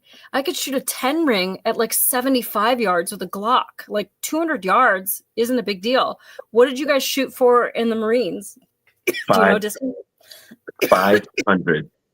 So movies and these liars like to make it seem like, and I'm talking about with iron sights, an M16 with iron sights, and my goofy can't do anything right self. I think I got expert one time, so it's like 500 volts on the taser. 500 volts doesn't matter. It could be 1,000 volts. It's the average that gets you, not the volts. So that shit still hurts. Don't even fucking Oh, talk yeah. to me. Yeah. Well, it I doesn't still hurt. It fried a nerve out in my two toes next to my big toe. Ryan, go ahead and study this. It like fried it out. And so for like years, it's kind of back now. Don't laugh at me, motherfucker. You want to know my taser story? I'll fucking tell you my taser story. Yeah, there were females in my class. The lady who was pulling the taser, she was some kind of P3 or sergeant, LAPD. And like, there's this whole thing in the LAPD Academy. Why are we derailing? Anyway, because it's stupid and I think we need a little levity. That, oh, are you going to be in the 5-second club? So LAPD at the time had the X26, Taser International X26 manufactured, I think in Arizona. And it was 50,000 volts for 5 seconds. Every press, 5 seconds, and it would count it down. Now, you could turn it off. There was safety on it where you're like, oh shit, it was ineffective. And so you could turn it off. You could also turn it off if the guy complied. 5 seconds is a long freaking time. So as part of the academy, we all have to get tased, pepper sprayed. I'm like, when do we all just like stand in a row and get shot? Like, this is fucking stupid. But anyway, the whole like machismo thing in the academy was like, are you going to take the full 5 seconds? Are you going to be in the 5-second club? Like, no, I'm not going to be in the 5-second club. You guys are fucking morons. This is some like frat boy bullshit. Because I think it's more important if you're being tased and you're in a lot of pain, and you got stuff locked up, to still be able to fight through that and give commands. I mean, there were people, my classmates, that came to me and said, I really applaud how you handled it, Molly, because I wanted to yell stop and I couldn't. It's that fight, flight, or freeze. And I think like you don't really know which one you are until you're put into certain situations, whether that's being a police officer and getting into some shit like me and being like, damn, I'm a fighter. I had no idea. Anyway, this fucking bitch. She goes to tase me, and as soon as the taser is deployed, I go, stop, stop, stop, stop, stop, stop, stop, stop for 5 seconds until the taser runs out of fucking juice. And she's like, well, you said stop, so you're not part of the taser club. Like, I don't want to be part of the taser club, you dumb cunt. But here's what it does is it makes me like not trust my fellow LAPD officers. Because what she said to me was, I feel that women have more to prove on the department. You might have more to prove on the department, sweetheart. I yelled stop and you kept going. Don't ever come to one of my fucking calls. Anyway, whatever. I'm not part of the 5-second club. But it fried out the nerve in my 2 toes. Felt like I had Band-Aids on them. I could feel my toe if you squeezed it, but I couldn't feel any like tickling on the skin. Whoa. So yeah, so after every training, they're like, does anyone have any like injuries to report? And I'm like, something happened to like the nerve. My 2 toes are numb now. I can't feel them. And that was years, 3 years, 5 years, whatever it was. And my instructor said, that's less to hurt, Molly. Get out there and like go run a lap. Like, okay. Cool, thanks. Yeah. Fucking taser. Okay. So then I want to talk about the video. So we saw the straight leg and then we saw stills from the stairs. I believe that's going to the scene because then you see him on the roof and you see him run across and you see him jump down. Now, at the time he jumps down, it's a little grainy, it's a little far, but he has something with him. And it's not quite a bag, and at certain angles, it quite looks like something that is consistent with, I mean, obviously I can't see it any more than anyone else can see it, but it's consistent with a rifle wrapped in some cloth, a bag, whatever, because as he goes down, as you're getting frame, and he jumps down off of this roof, he puts something like in the leaf gutter, and then he like comes down a little bit, and then he grabs it from the leaf gutter or however it's shaped, if it's a parapet wall, I don't know, and then pulls it down with him. And as he jumps and he lands on the ground, you see that both knees contract, so he doesn't have that straight leg issue anymore. Both of his legs break his fall, and he runs away holding something. Now, in a couple of frames, it looks like that thing is compact, and in like 1 or 2 of the frames, it looks like much longer, and it's consistent in my mind with if you've wrapped it in some kind of cloth or a towel, that it had kind of flopped over the full length of the rifle, and then it was just a ball of fabric again. And I mean, there's a little bit of a glow around him, so you're not getting the full details. If he was to hold his hand out and say, how many fingers do I have up, you wouldn't have been able to see it at that distance, and also with the kind of glow of just the shitty blurriness of how far away it is. So, although I can't say definitively that's a gun with a towel wrapped around it, because they're reporting that they found a gun in the bushes, far like away from the location, that had been ditched, wrapped in a dark colored towel, and that he had texted his roommate and said, bro, I need you to do me a solid. Go get this gun. It's in the bushes over here. And the law enforcement was able to intercept it. And it really is consistent with that. So people are saying like he also changed his outfit. Like, I mean, in half a second, I could take my shirt off and have another shirt under it. Like, I mean, you've arrested people before when they have like 7 layers of basketball shorts on and shit. You don't have to like sit and look at your closet and change your outfit like we would change our outfit right now. Like, you could just, it's easy as, even if you had like a Velcro piece. Oh, you like my warring fucking monsters? They're pretty awesome. you could have like a Velcro piece and just rip that off and stick it in your pocket. And now you have like a bright design where you're like, yeah, that absolutely wasn't him, because like I would have remembered seeing this big rainbow with a unicorn and whatever. Like that's a distraction. So Yeah, I changed my shirt since we've been talking. yeah, I watched you take it off. Are you going to send me a penis pic? Yeah. Like more than I usually send you, or Yeah. the struggle is real. So hopefully we got the right guy. And, hopefully this is, well, it sucks, but I think it's a lot easier to say this is a systemic problem of this ego, entitlement, and narcissism than to say this is a hit from another country that came in and, and this plane turned off its transponder 10 miles out and then it came back. And so it dropped off the murderer and like all this stuff. And like, I love where people's imagination goes. I love that people are really open and that they're digging and that they're like open to other avenues of evidence and stuff, and that you're taking stuff and running with it, and that we're all kind of like creating this mosaic of what it could be. And like, oh, there's this guy in Utah and he's trans and he wrote a song about it. Like, oh, well, shit, I found this picture of him. I think all of that stuff is constructive. I just think we all need to have a little bit of an internal disclaimer that like, I mean, I know for me, like if I have an investigation, like I'm the only person that's not a suspect. Like the whole world's a suspect. Then I got to weed people out. Okay, it's somebody with this kind of car or whatever.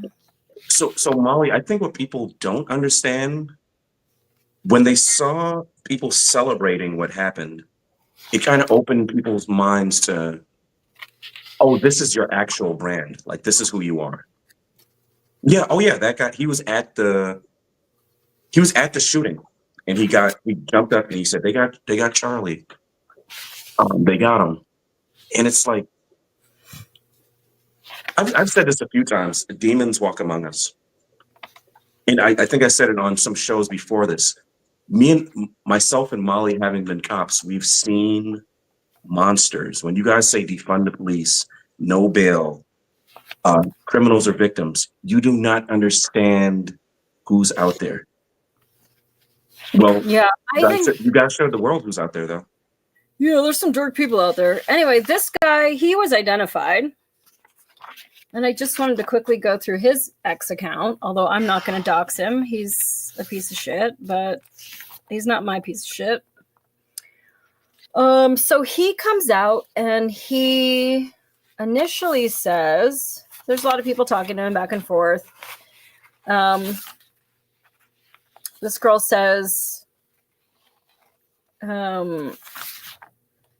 I don't want anyone dead, you or anyone else, but why were you so excited to see a man die? And now you want to retcon history and act like you weren't happy about it? Please.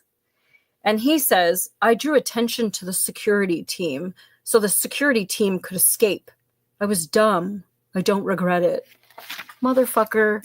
Listen, first of all, this body language with the fists, like this is celebratory. Yeah, we did it. This isn't, hey, look over here. Like I'm going to do a selfless act and maybe the shooter will look at me. Like you're looking at the camera that's taking your image. You're not looking around for a shooter. You don't even know if they're done or not. And then you're the only asshole standing in a crowd. Like total lie. But he doubles down. This guy says, we saw the video. You were smiling, elated. This doesn't add up. I'm the happiest person you'd ever meet in your entire life. When someone's being shot, not buying it. And so people, like the internet came for him.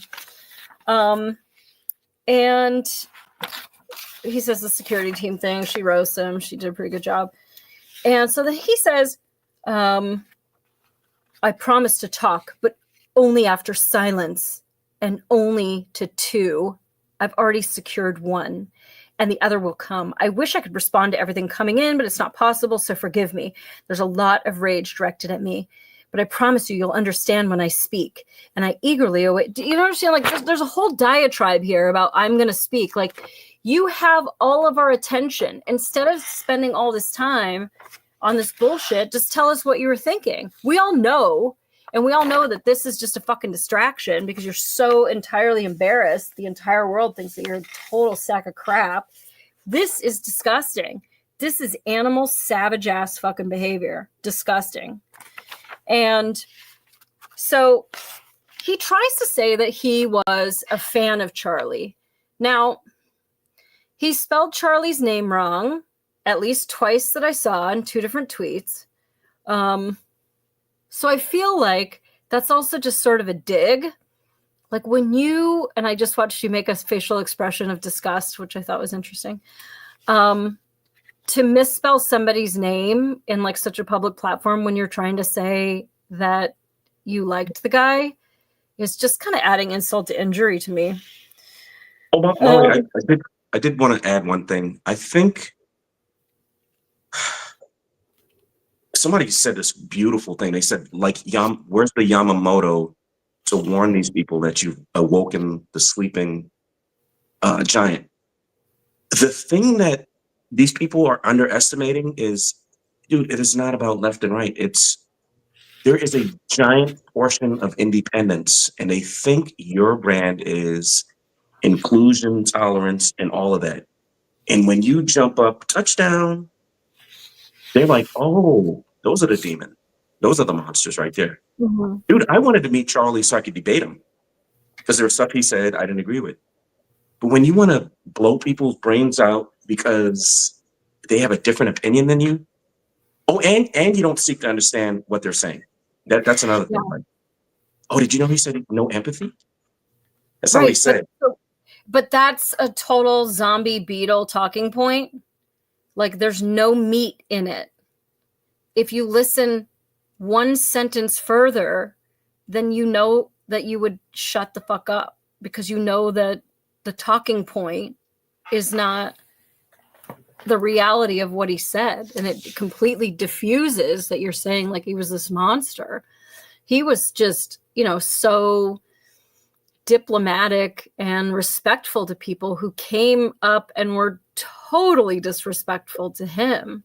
And at the People's Convention, I think they did a pretty good job. I mean, there were hecklers on that corner, like the one day that we were there outside, like that one far corner across from the venue.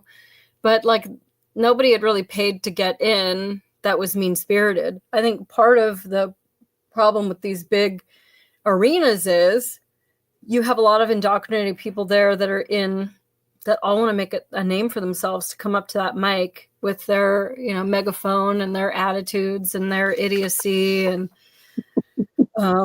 but I think that was like part of the charm and of watching his stuff. He always knew his shit. And so you can insult him and, make a spectacle out of yourself publicly. But he always knew his stuff, and he just came back with, I'm sorry you feel that way, but actually in 1922, this is blah, blah, blah, blah, blah. Like you're just be like, oh man, you just got roasted and you're too dumb to even know. Yeah, someone was talking to him, and the people behind. It's not Dexter, it's Burn Notice. That's who he looks like, the actor from Burn Notice. Oh yeah. So people were behind the person arguing with Charlie, and they're like, boo, and Charlie said, we don't do that. Let this person speak. And I'm like, do you see the difference with I'm not going to say sides. I don't want to add to the division, but do you see the difference? But, okay, so if they're sides, then it'd be like the rational and the irrational. Like, I don't even think it's really politics. I would say good and evil because I've actually seen a lot of leftists say, there's people who said, I'm no longer liberal. There's people who've said, if this is who the left is, that's not who I am. And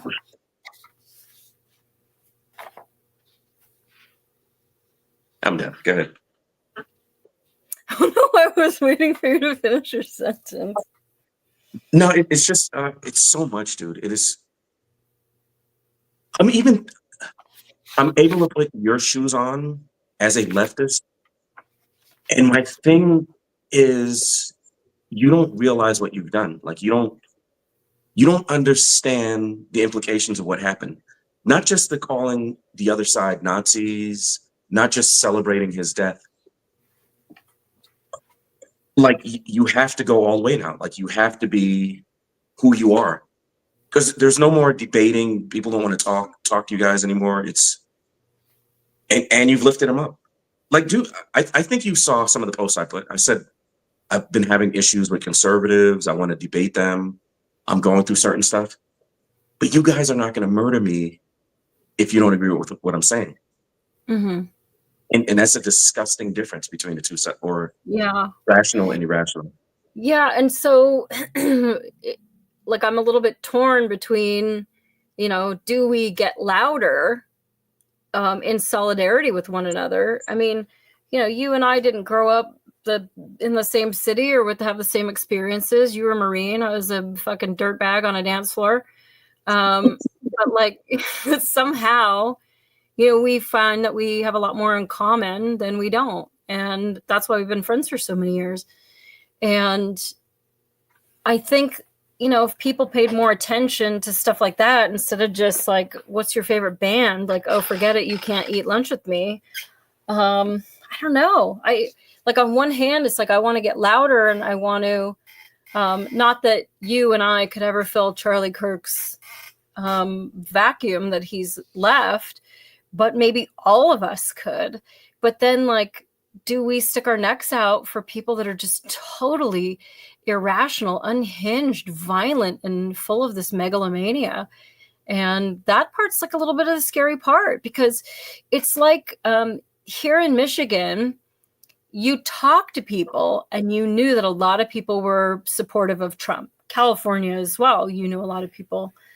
But we weren't putting stickers on our cars because you don't want to come out to your window being broken. And so it's like we've kind of been hiding for a couple of years and nobody wants to dare say, oh, yeah, I didn't take the jab either. Like, oh, you didn't? Oh, okay. And so we've been like really kind of like quiet about things that are important to us because we're afraid of the unhinged reaction of irrational people. And I don't really know what you do with that, except like it truly starts early on in bringing back bullying and shaming people for shameful behavior. And I truly think if the kind of ego that pulls this shit off, and the stupid, 16-year-old kid who did the Evergreen school situation the same day, if that mindset knew, if you do this, we are going to comb through your entire history. We're going to know about every girl that turned you down, every time you wet your bed, every pimple you ever had, every math test you ever failed. And all of society is going to go through your every failure so that we know what kind of a loser that you were. And that's how we're going to honor the persons whose life you've taken, is we're going to take away any of your dignity in life and, fame that you think that you're going to get from this shit. And it sounds cruel, but for the mindset of somebody who is ruled by ego, narcissism, and entitlement, I think it's preventative. So, well, Molly, so what happened was, at least from 2020 to 2024, we were celebrating, not we, you and I, but the powers that be and the people in power were celebrating evil. Oh, you're a pedophile in Hollywood? Oh, it is what it is. Oh, you're the cartel bringing over God only knows what? Cool. We support brown people coming here. I support brown people coming here. My family's all immigrants. My point is, you're also bringing drugs and you're also raping the girls as you're coming across? We're not going to say anything. Oh, you murdered a girl on a train? We're going to start a GoFundMe for you, not the girl. Oh, you shot up a bunch of kids at a school? Well, those little Catholics and Christians need to stop making fun of people for their sexuality. It's like, what's wrong? So the actual giant woke up and they're like, no, not cool. And they're starting to see, celebrating evil is not okay, because we got rid of right and wrong and we went towards identity politics and what color are you? So now the scumbag is the victim. And Molly, I just wanted to share this. You'll probably be able to describe it better than I can. There's a picture of that Ukrainian girl. She's got her legs up, sitting on the train, and she's looking up like this. And I didn't see a 23-year-old woman coming home from work. I saw a confused little girl. And how you can say this person's mental illness and their criminal history and them not having money and their skin color is more important than protect women, than take care of the innocent, than be there for somebody she's coming home. She's guilty of working at a pizza parlor for the day. And you start a GoFundMe for this. I promise not to curse on this thing, but this scumbag. Yeah. Did you see his half-brother, stepbrother, what also went to prison, shot a 65-year-old white man in the face and took off and got on the same light rail system?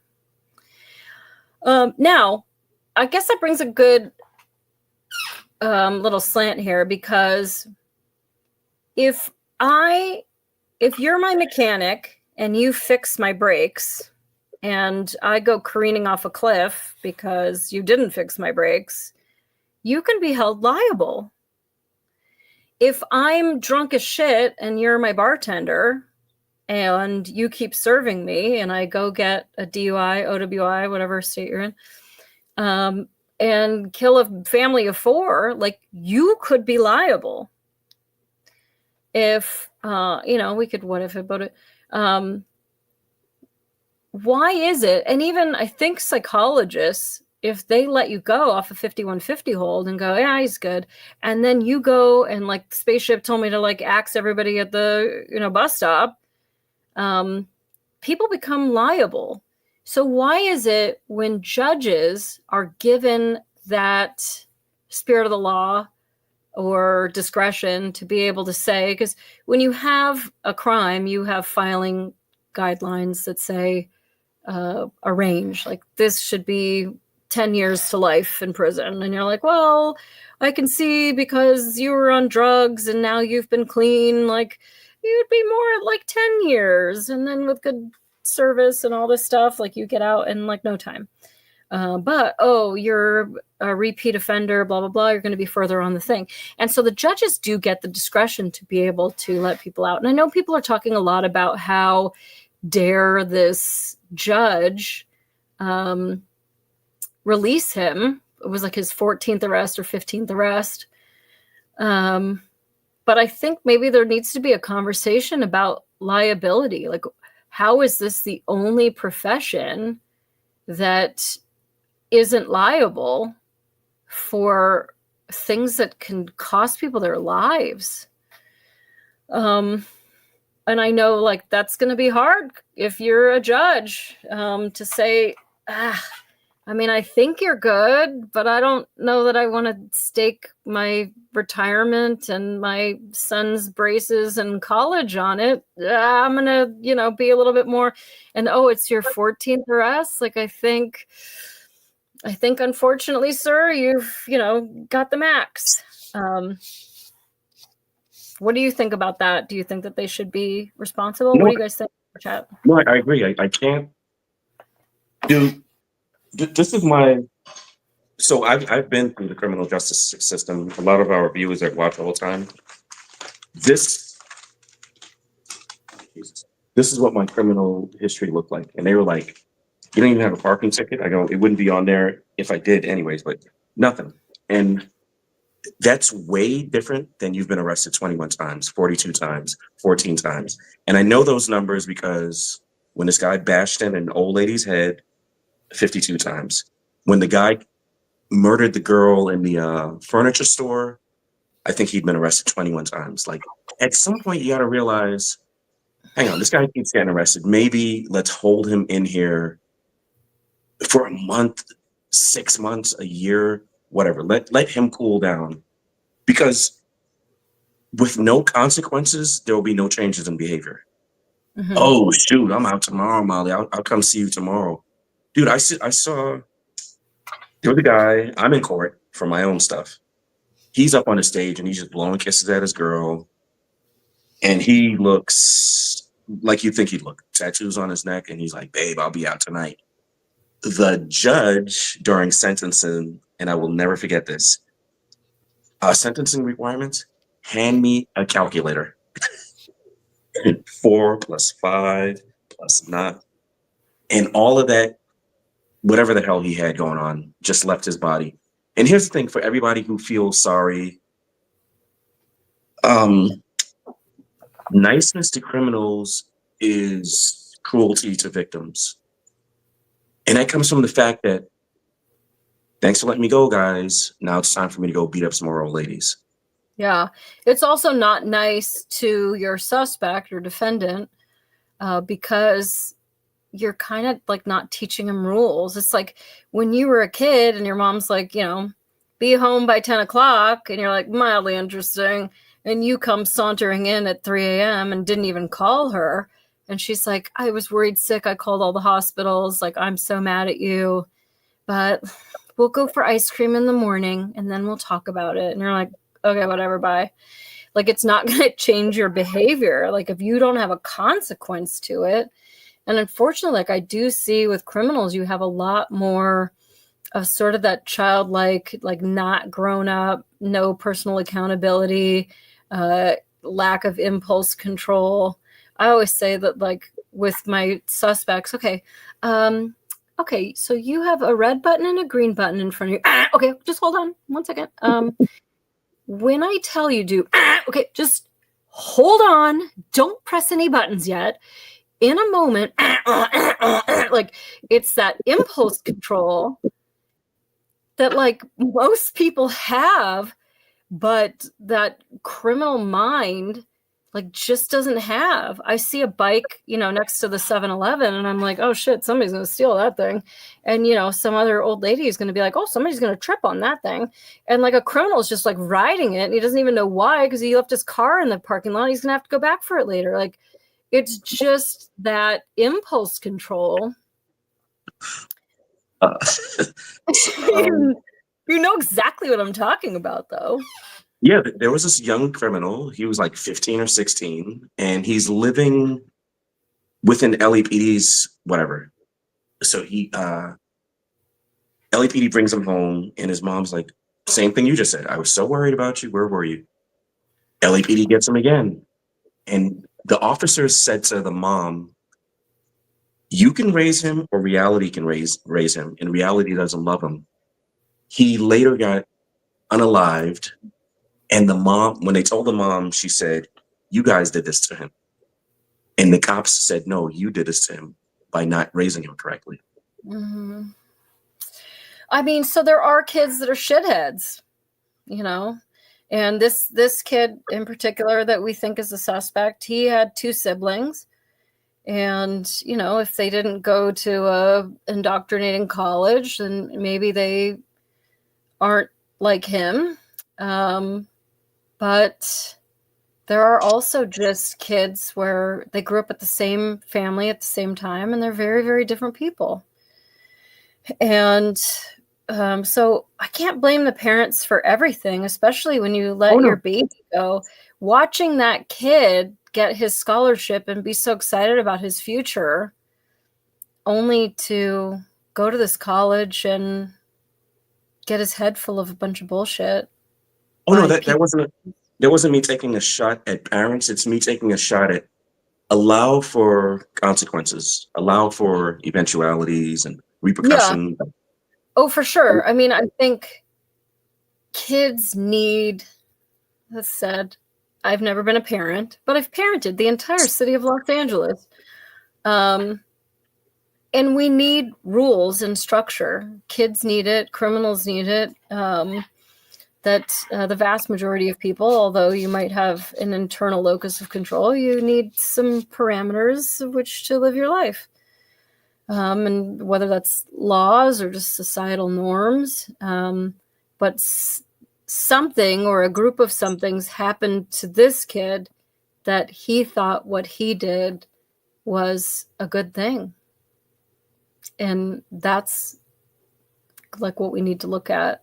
And to me, it's really about that ego and entitlement and narcissism that you get when you're on social media and And when you're around the wrong crowd, that's like, and I even remember it when I was a punk rocker and there were all these like vegans and straight edge, like you were never like straight edge enough because, oh, those shoes are leather. Yeah, but I got them secondhand. And like there was this whole like pissing match of like how vegan can you be and like how straight edge can you be? Like, okay, well, I don't do drugs and I don't drink caffeine and whatever. And it's like, yeah, but I saw you eat chocolate and that has caffeine in it. Like, fuck you, I ate a Hershey Kiss. Like, and it would just get to this point of like everybody just chill the fuck out.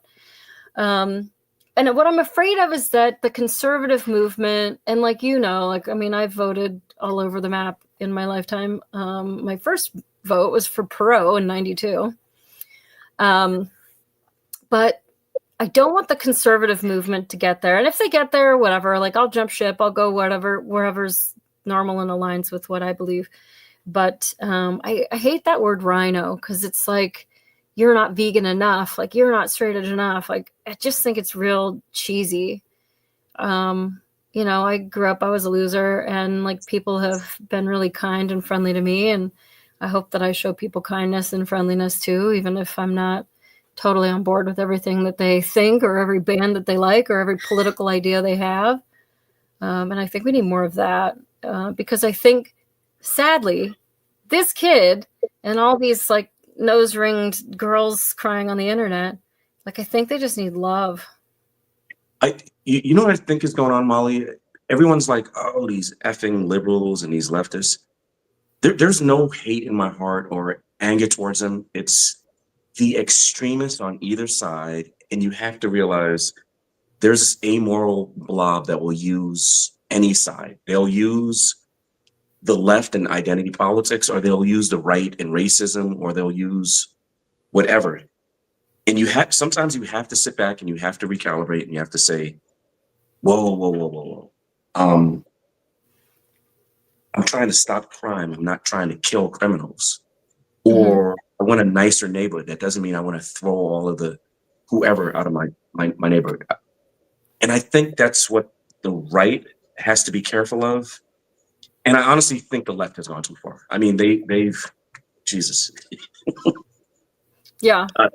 Well, I think it's about rebuking the bad behavior and rewarding even like small steps towards these people healing. I think they're really kind of broken. I think they want like a sense of community and they get it within their little like biosphere.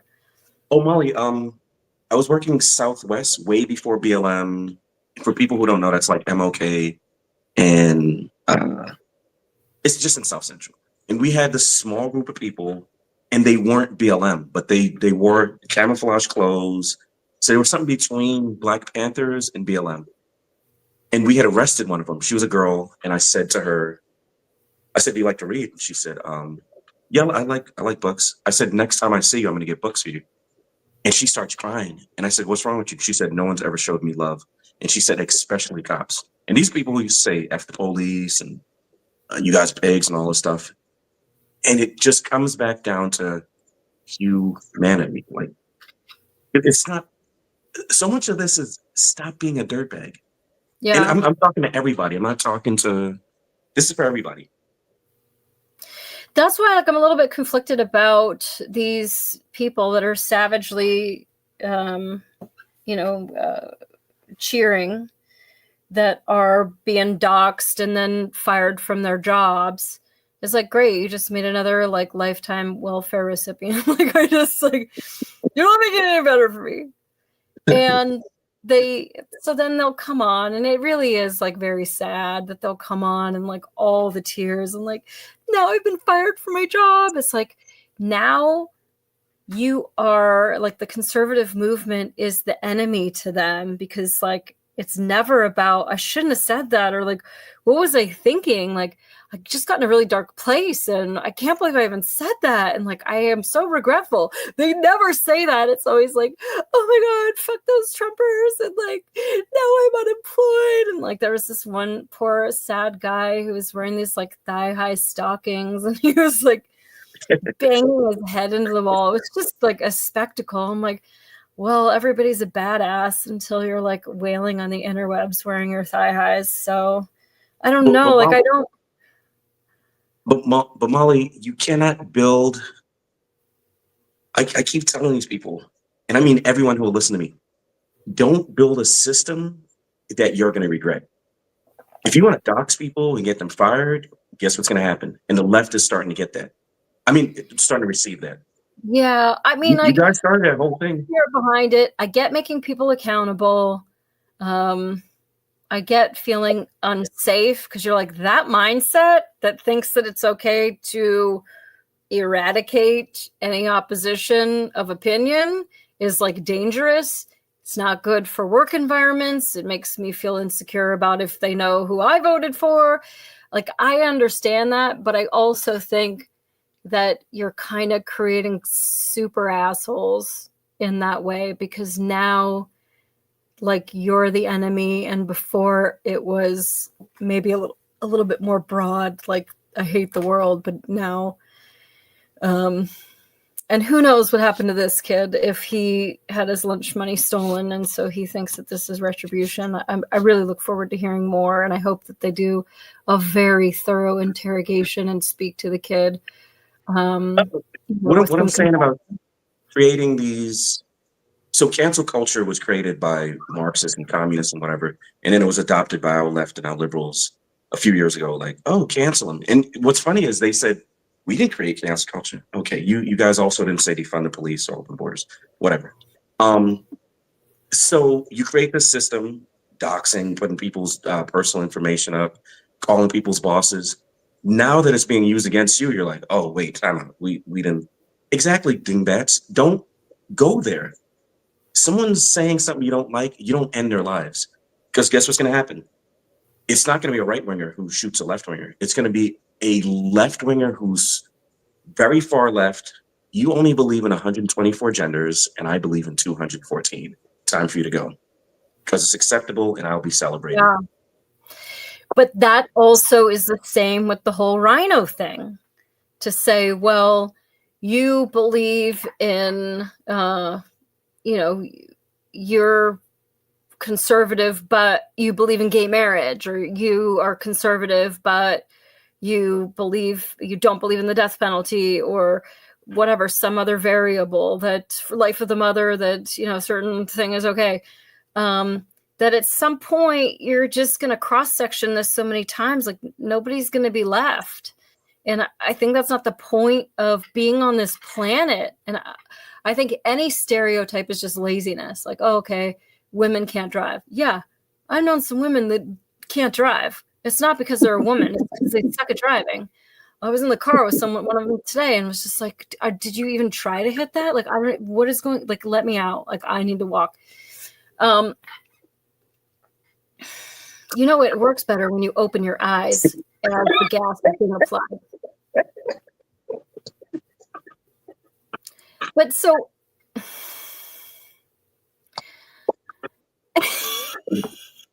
I love you, friend.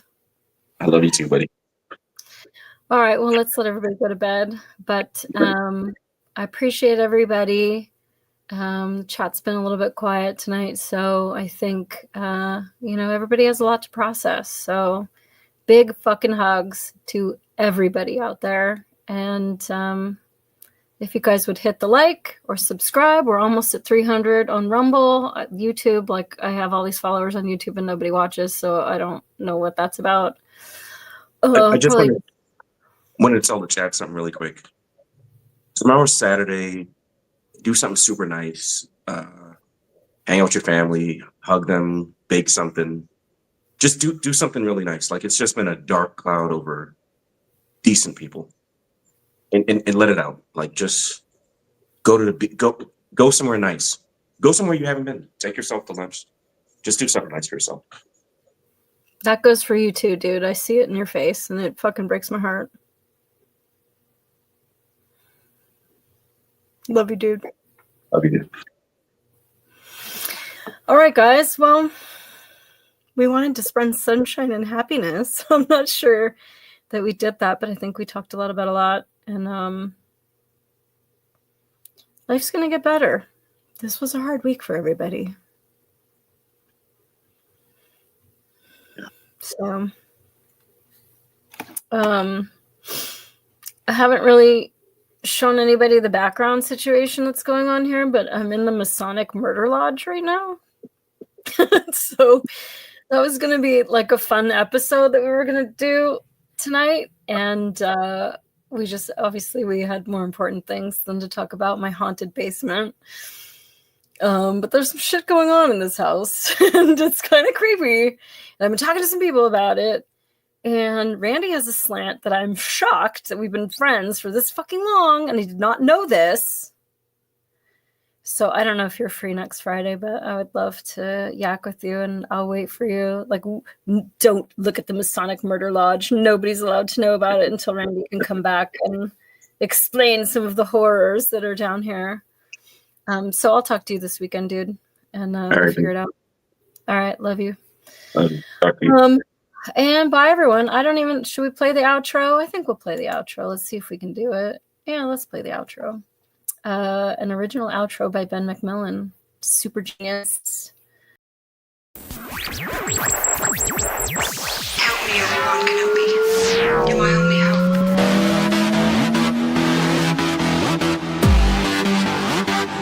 It's a cookbook!